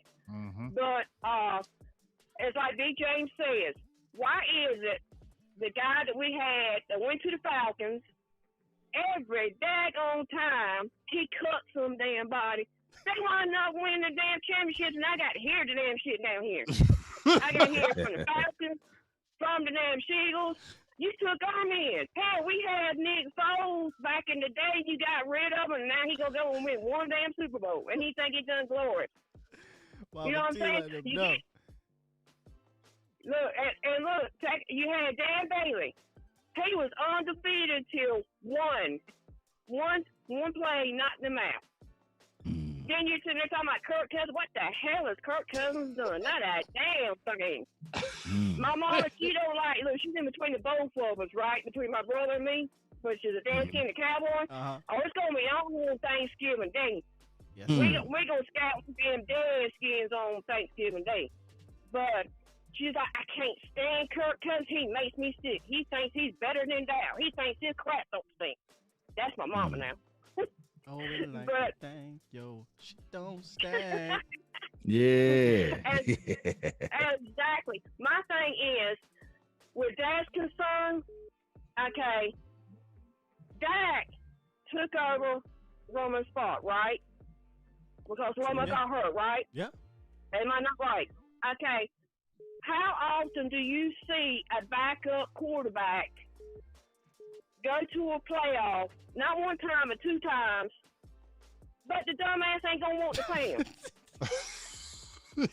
I would love to talk shit to Jerry Jones, Lord Jesus, because B. James says you need to go talk to Jerry Jones. Honey, he don't want none of me. I got Jerry Jones right here. I got him for you. Don't like your attitude. That's what he said.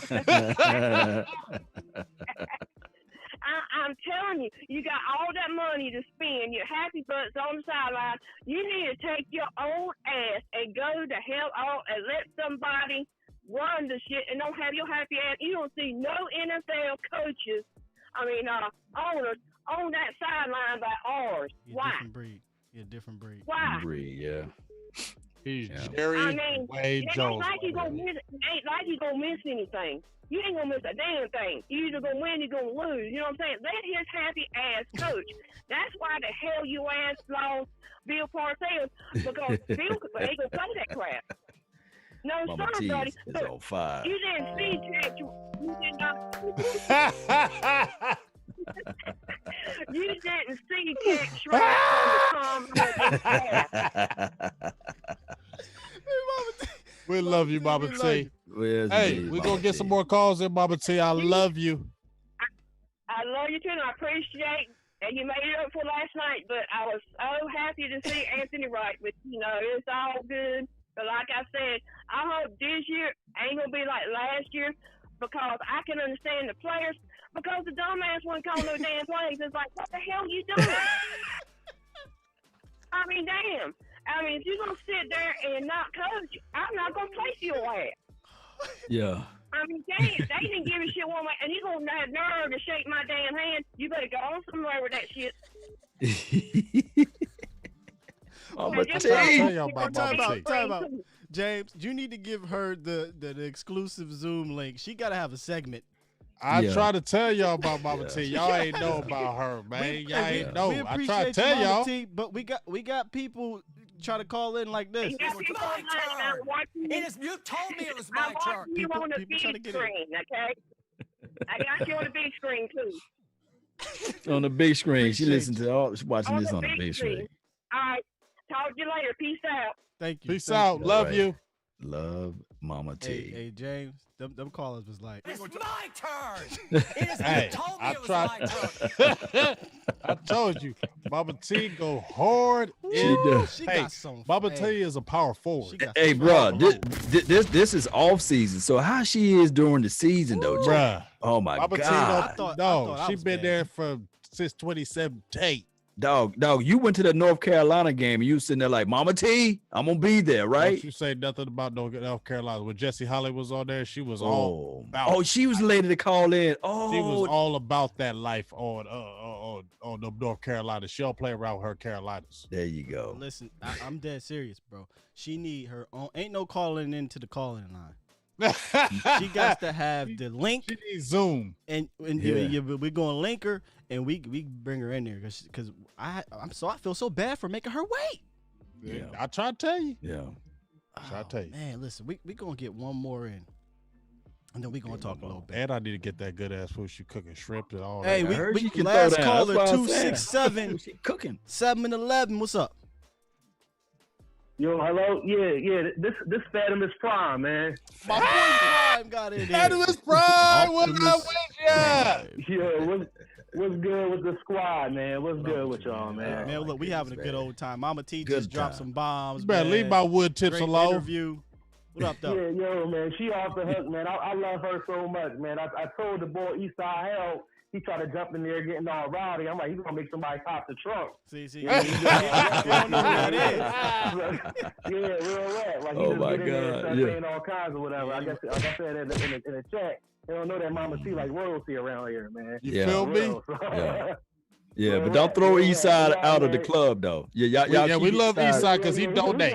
He can hang out. He have his moments, so he can ride for a little bit. Yeah. He a closet cowboy. Yo, he a closet. He a closet cowboy fan, man. Yeah. Yeah, exactly. He just trying to save face for his Eagles, for his fellow Eagles fans. I know I go.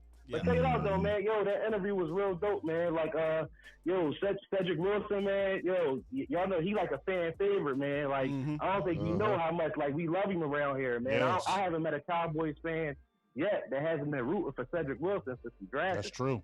So just for y'all to be able to get him on the show, man, that was definitely a treat for us fans. Yeah. So we appreciate that, man. That was real cool right there. Hey, we appreciate you, big dog. Yeah. Oh yeah, no doubt, man. Like I said, man, I love y'all work. I love what y'all be doing, man, and everything. But with Cedric Wilson, man, I think I might have said this in the chat. I'm not sure. But I was saying, man, yo, every time I look at Cedric Wilson, man, you know who he reminds me of? He reminds me of Laurent Robinson. Remember Laurent Robinson? Yeah. That's a good ass comparison. Yeah. That's a good comp, too. They wore the same number 11. Yeah, they did. Yeah, facts. Yeah, true. Yeah, right. Yeah. Yeah, so yeah, like every time I see him, that's what it reminds me of, man. Like, so if we can get, he just need the opportunity, man. For real. That's all. He just need the opportunity. It's two guys I feel that way about, Cedric and Devin Smith. I feel like if you give them opportunities, I think they can be legitimate weapons in this offense. And I don't mean giving them 5, 6, 7, 8 targets a game, but they could have a defined role on this team. Yeah, true Oh, story. well, you hit hurt it on the him. head with Devin Smith. Like, we just got to get him some opportunities down the field. You throw it deep to him a couple of times down the field. You know what I mean? Like I said, then the defense got to respect it. And that can be our speed guy right there. You know what I mean? Yeah. Absolutely. That's our speed guy right there. Absolutely. So, like I said, man, with Cedric, with Cedric though, man, if he can get opportunities, 81, I think he can be one of them guys can come in there. You know what I mean? Be one of those sneaky dudes. You look up, you like, damn, what Cedric scores 5 touchdowns last year? You know what I mean? Like one of those type builds. Yeah, so you know what I mean? So let me correct myself here. Thank you, Cowboy Mike. Cowboy Mike said Laurent Robinson were 81. He wore 81. I don't know why. 81, right? Yeah. I don't know why I'm thinking he wore 11. I don't know. Oh, okay. Because you saw that one. Probably. You saw that Roy Williams. he was out there pouting. We saw that one. We all saw that one. Yeah, he was like, you know what? He did wear number 9. Yeah, you know what it is? We ain't never seen Laurent Robinson again after Romo. So we all said, yeah, you 11. Oh, man. right. Yeah, man. But, the interview was real good, man. I'm just excited, man. I'm excited for the direction that we headed into, man. Same. I think our offense is going to be off the chart. But I wanted to ask y'all, too, what y'all think about this? I keep thinking about the offensive production, and, everybody keeps throwing out stuff like, we're going to have 3,000-yard receivers, and, that might even eclipse that 5,000-yard mark, whatever the case may be. But I was thinking that with the special teams improving, and that might help out our field position, do y'all still think that we'll be able to put up those same numbers, being as though, like, we're anticipating that the special teams might be a little bit better, that it give us, like, shorter fields to deal with, as opposed to how it's been in the past? Like, I just want to get y'all thoughts on that real fast.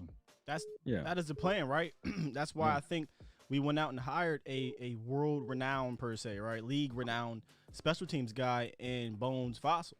Or is it Fossil? Bones Fossil. Yeah, Fossil. Yeah. So I think that's going to have an effect on the rest of the team because we saw last year. I'm not saying we lost 8 games because of special teams, but we damn sure could have won 2 more because of it. So we saw the impact that special teams could have and the hidden yards that no one ever talks about.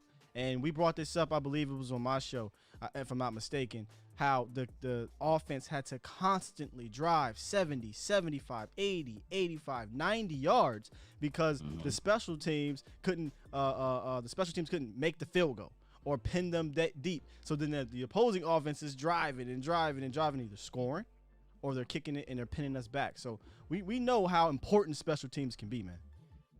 No doubt. Yeah, for sure. And I'm just thinking with that and, anticipating that the defense will get a few more turnovers, like I think we'll be in good position because, hey, man, listen, with Garrett gone, man, that's 2 more games right there. You know what I mean? No, that's 4 more games. At least. That's 4 more. That's 4 more. I'm doing it the bare minimum. In addition by subtraction. Minimum. Yeah. So like between that, special teams right there, man. I'm gonna be honest with you, man. When y'all was doing the schedule and looking at seeing who, how many games you're gonna win and all that, I'm looking at the schedule, man. I'm like, listen, man, we can win 14 games.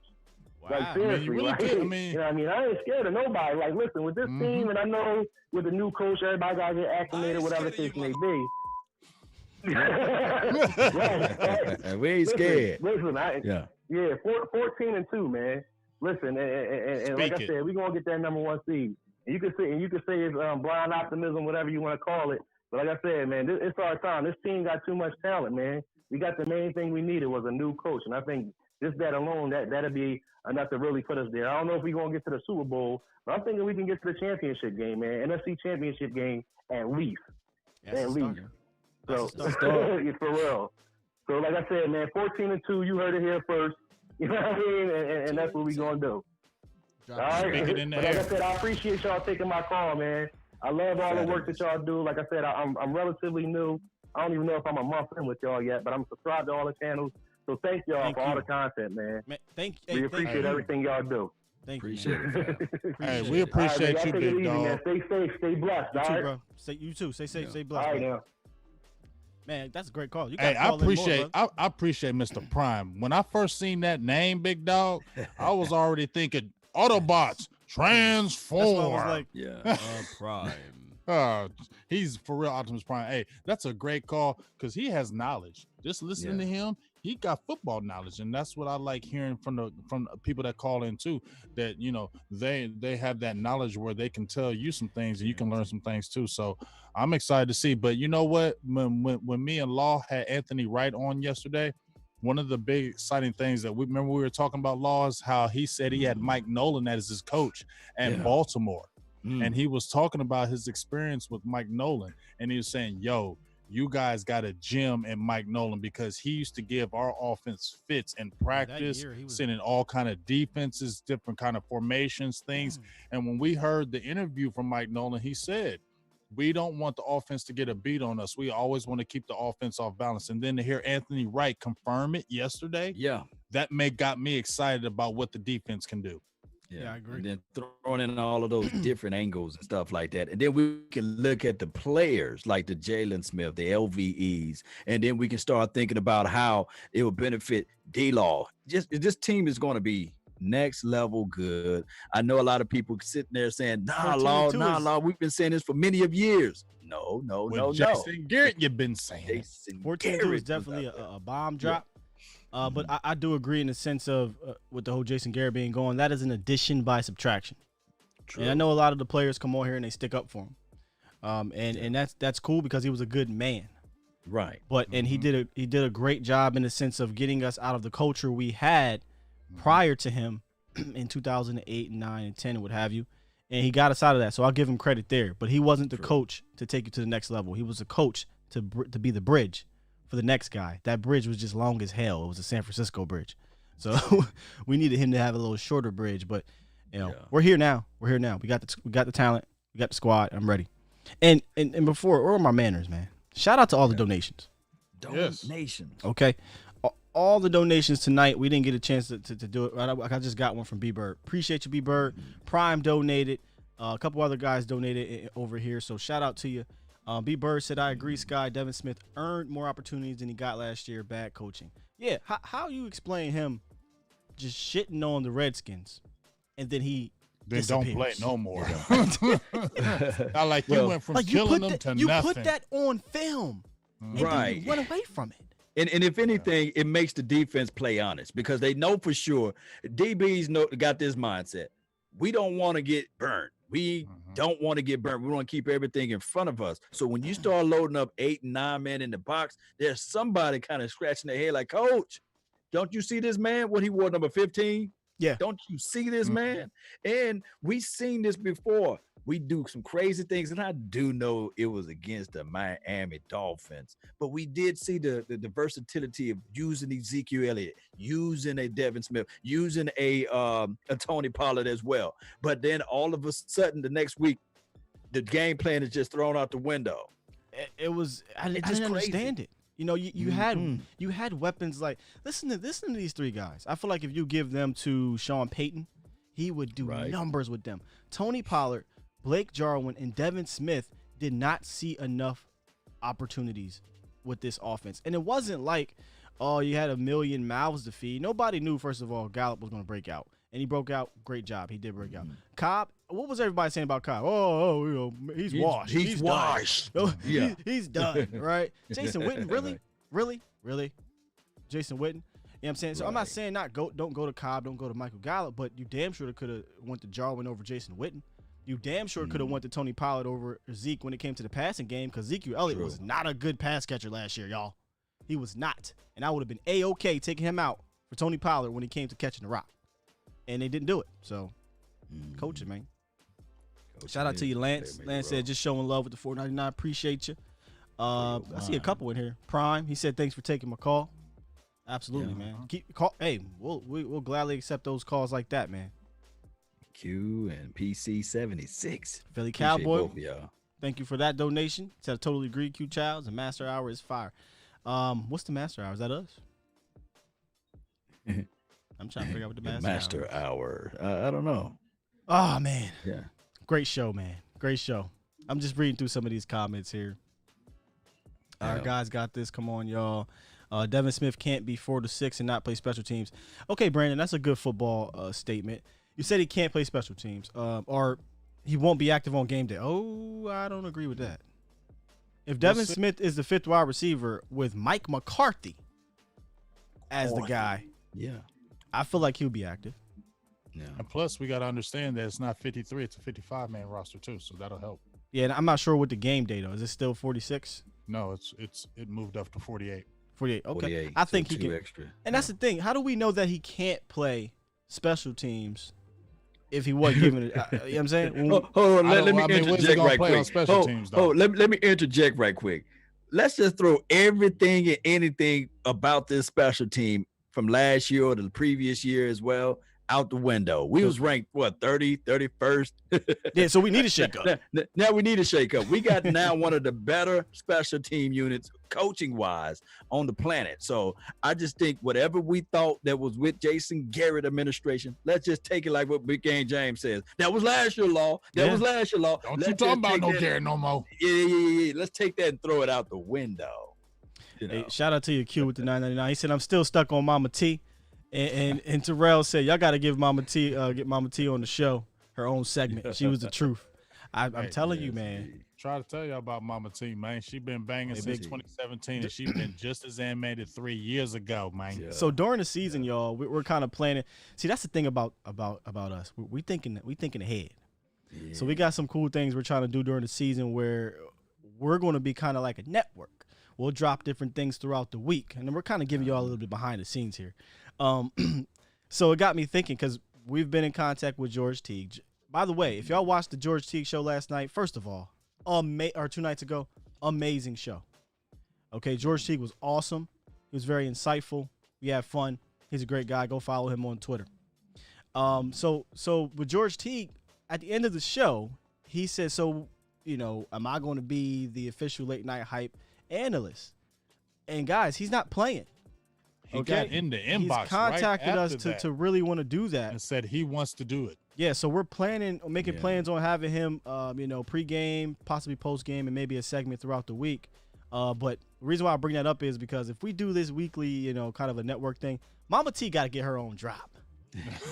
she got to get her own drop, and I don't know what we're gonna call it, but she just let her go. Yeah. You know they got the mix Mickey's minute or whatever. Mm-hmm. We'll let Mama T get her minute. Let her have her rants. That's a rant. You just speak your mind. Indeed. Shout out to Keep Your Ass at Home.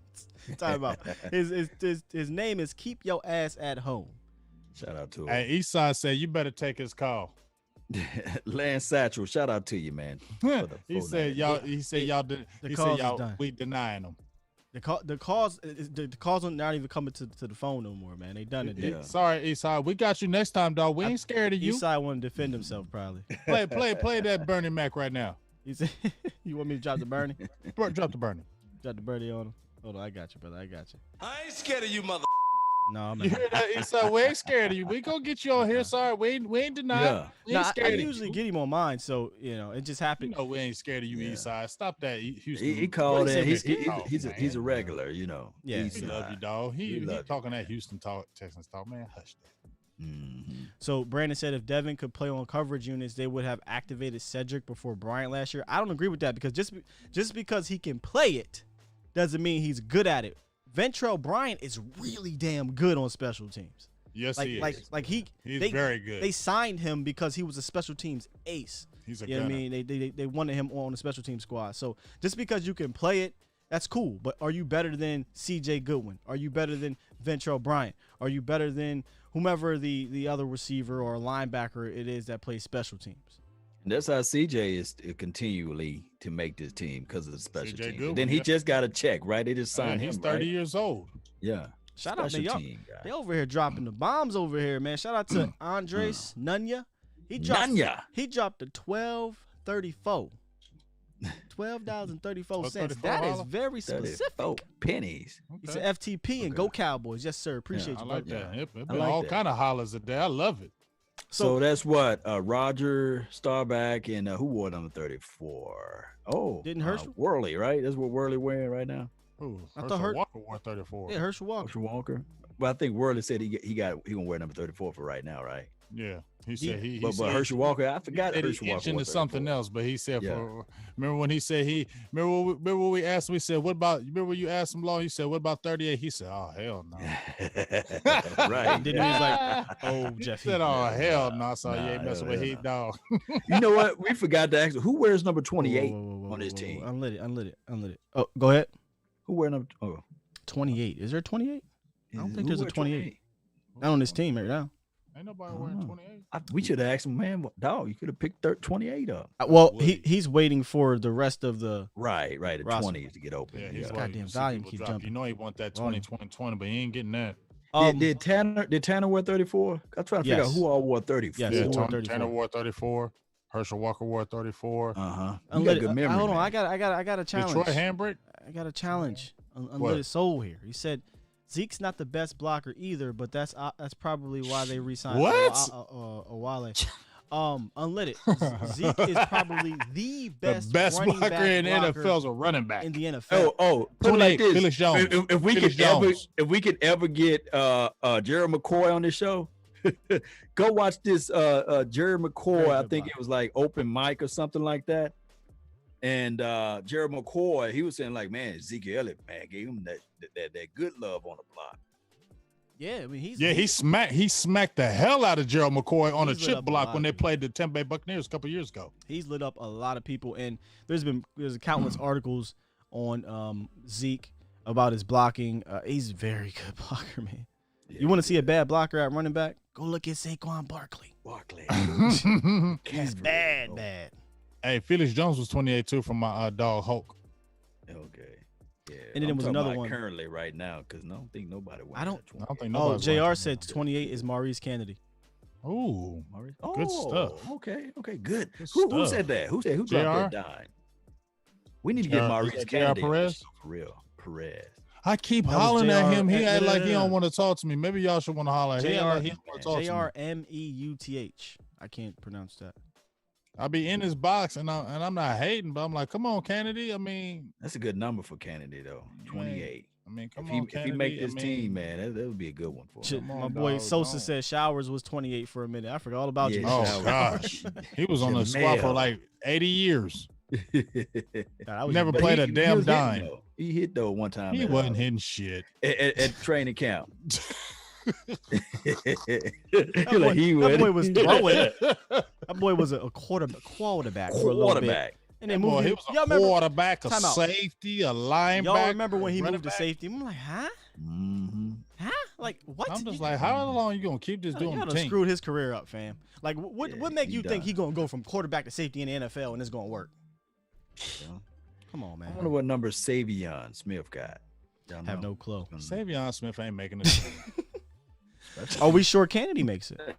That's what I'm saying. That's why I need think you on Kennedy, the I show. think Kennedy make this team. Nah.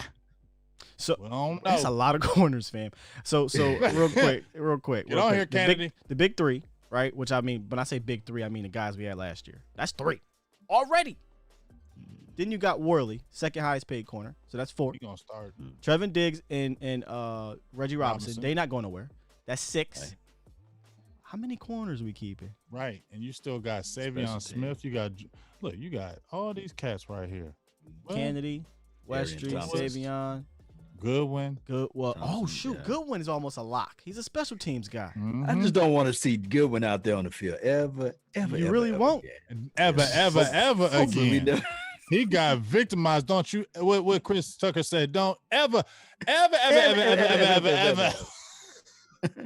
Yeah, Cowboys realist said, we can say we're going to have a good year all we want, but until they prove they can give me 2 straight playoff wins to witness and cheer for, then I'll talk good. I mean, yeah, Cowboys. We can obviously say that. And I'm a show me fan, like show me, but we are what we are. We have to project. We're going to try to project, and we project that this is going to be a good team. Will it be a Super Bowl team? That takes a whole lot, and I try to explain that. Whenever time somebody say that, Sky, I just think of Ray's Boom Boom Room. Remember they was having a good time. They were talking about this, they were talking about that, and then Claude come up in there. Boom Boom Room. Hey, I got a quick question for one of my members, right quick. My guy, the Ninja, with the $20 holla. I gotta give him that 20. love. What's up with you, the Ninja? You know I love you, dog. Zeke blocked the out of Cam Chancellor in his rookie year. We kind of ran him over. He says, how soon does Gallimore and Anai play, and do they start? If so, when? Question. Great question. You want to get that? I'll touch it. Go ahead. I know you love some Gallimore, Skywalker. I like Gallimore, but I don't think he comes in instantly. I think he's going to be in a rotation. I think Anai is not going to be a guy that's going to come in and start or anything like that. I think they're both rookies and they're going to get a rotation. I think what you're going to see from Gallimore and Anai, in my opinion, I don't think they're going to be starters. I think they're going to be those guys that you bring in on a third down when you're attacking a defense, when you're throwing all kind of different looks. Because guess what? In my opinion, you're not going to be looking for Anai. Do y'all agree with that, Skywalker and Law? You're not going to be looking for Anai. He's a rookie. You'll be looking for D-Law. And that's when Anai will be sneaky and get those big sacks. You know what I'm saying? Yeah. That's when the Gallimore be sneaky and get a sack, because you're not going to be expecting them, because you're going to be seeing those other guys.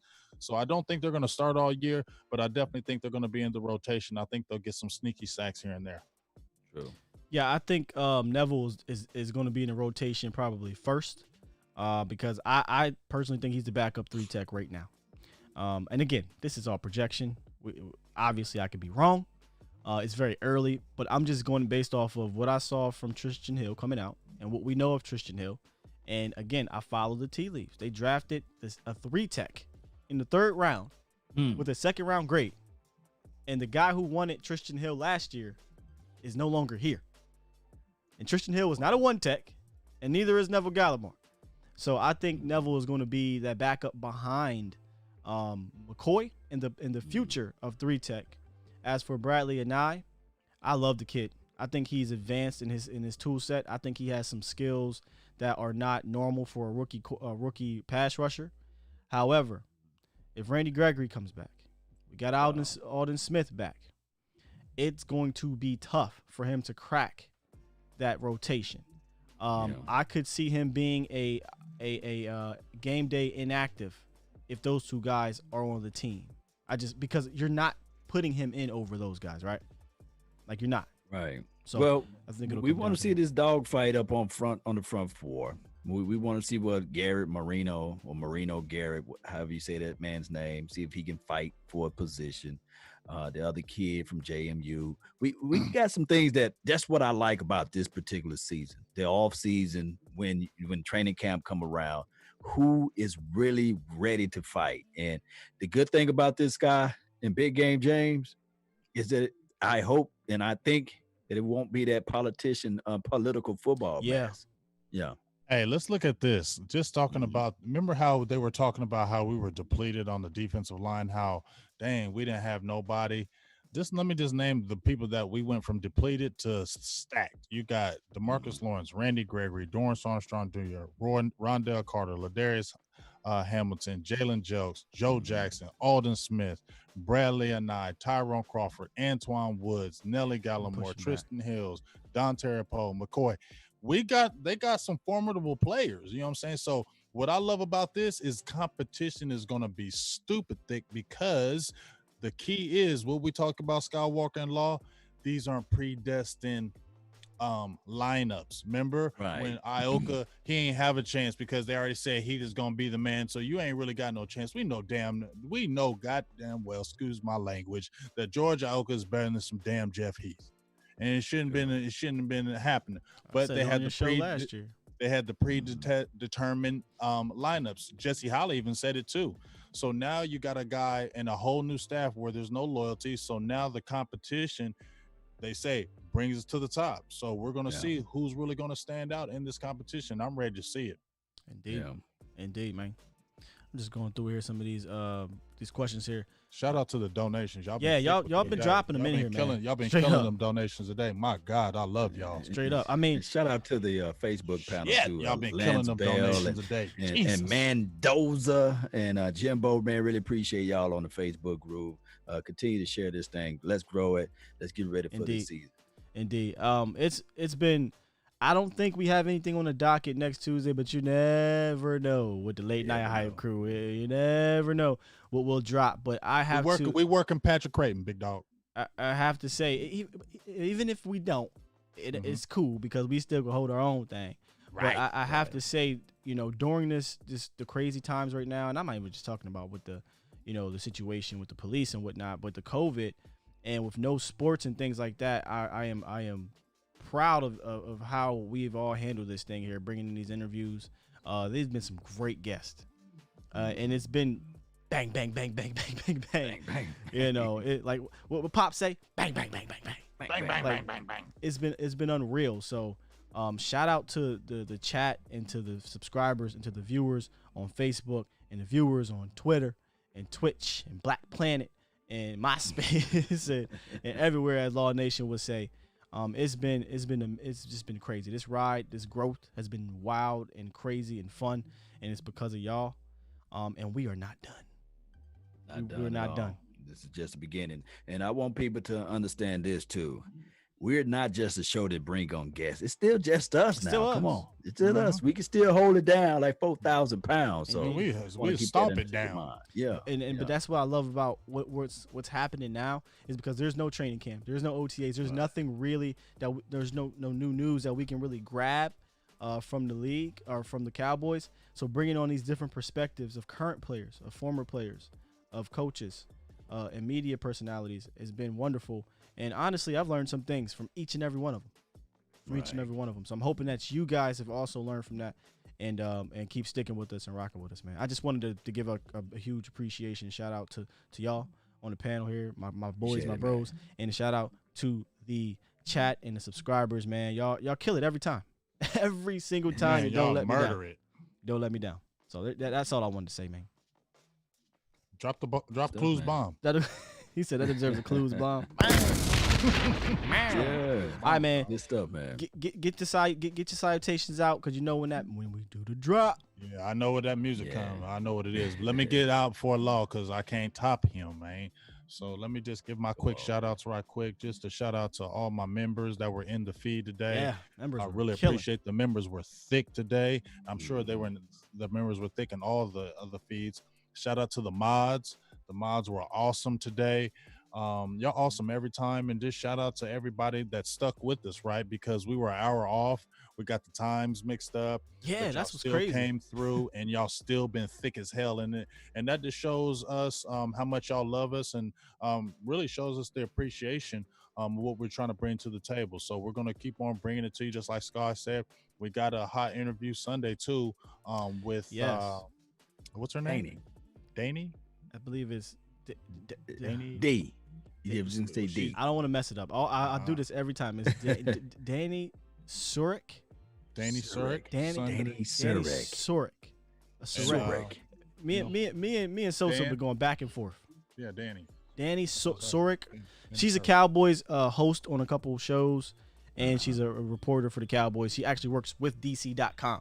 So she'll be on Sunday. We'll kind of pluck her brain about what she kind of has going on with the Cowboys and around the facility, because I believe they're allowed to be there now, but in regards to the media people, but I don't think the players are. I mean, I know the players aren't. So, yeah. But shout out to everybody, and hope we get PC here next week too. And like you said, we rock with ourselves, or we'll rock with the guests. But at the end of the day, we still want to give you the best underground Cowboys coverage out. That's what we're trying to bring. That's what. Yes, exactly. indeed, man. That's some good stuff, man. The things that you guys don't see is we've been here sitting in this spot with no commercial break, with no breaks at all for 3 hours, right?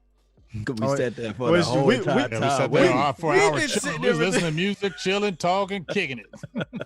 So, man, this is the band of brotherhood that's here to last forever, man. I don't know about you all, but it's hard to sit in one spot for 3 hours and not move and be like a tree planted by the water. Shout out to Ced, man, for jumping in and just giving us some behind the scenes stuff before we went live, and on top of that, giving us some insight of the game. I hope the young kid make this team again and be something of an impact. I'm glad the way that he's continued to work, and he got multiple situations where he can play special team, and he's working on the top of his route. So it's a lot of things that he brings to the table. And I really appreciate everybody for making the donations to help elevate this nation. Look, this is just the beginning, Cowboy Nation. This is just the beginning. And when the season kick off, man, I'm telling you, baby. Yo got fired. I'm just ready. Yoga flame. You know, I'm ready for all of this stuff to go and be just banana crazy. I gotta play this when Law talk. Yes, yeah, Joe. Give me some of that. Give me some of that.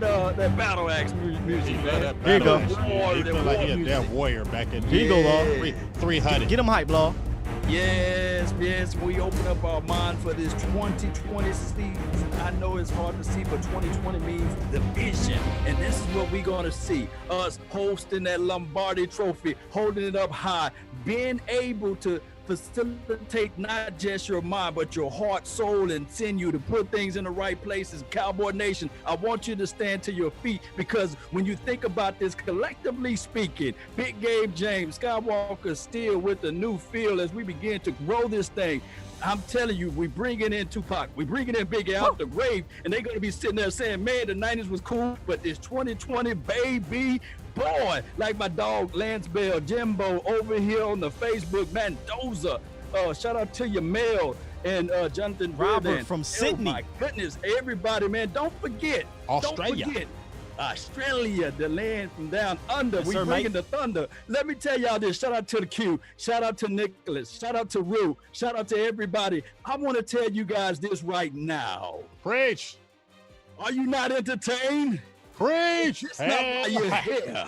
Open up your ears and let everybody say, how about them Cowboys? How about Let's them? go, Cowboys. How about them Cowboys? How about them Cowboys? Yes, let's go. How about them Cowboys? We out, y'all.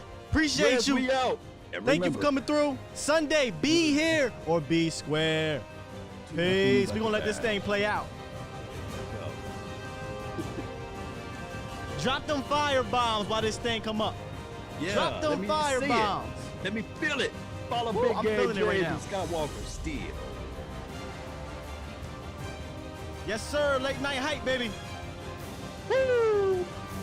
We in this thing. We out.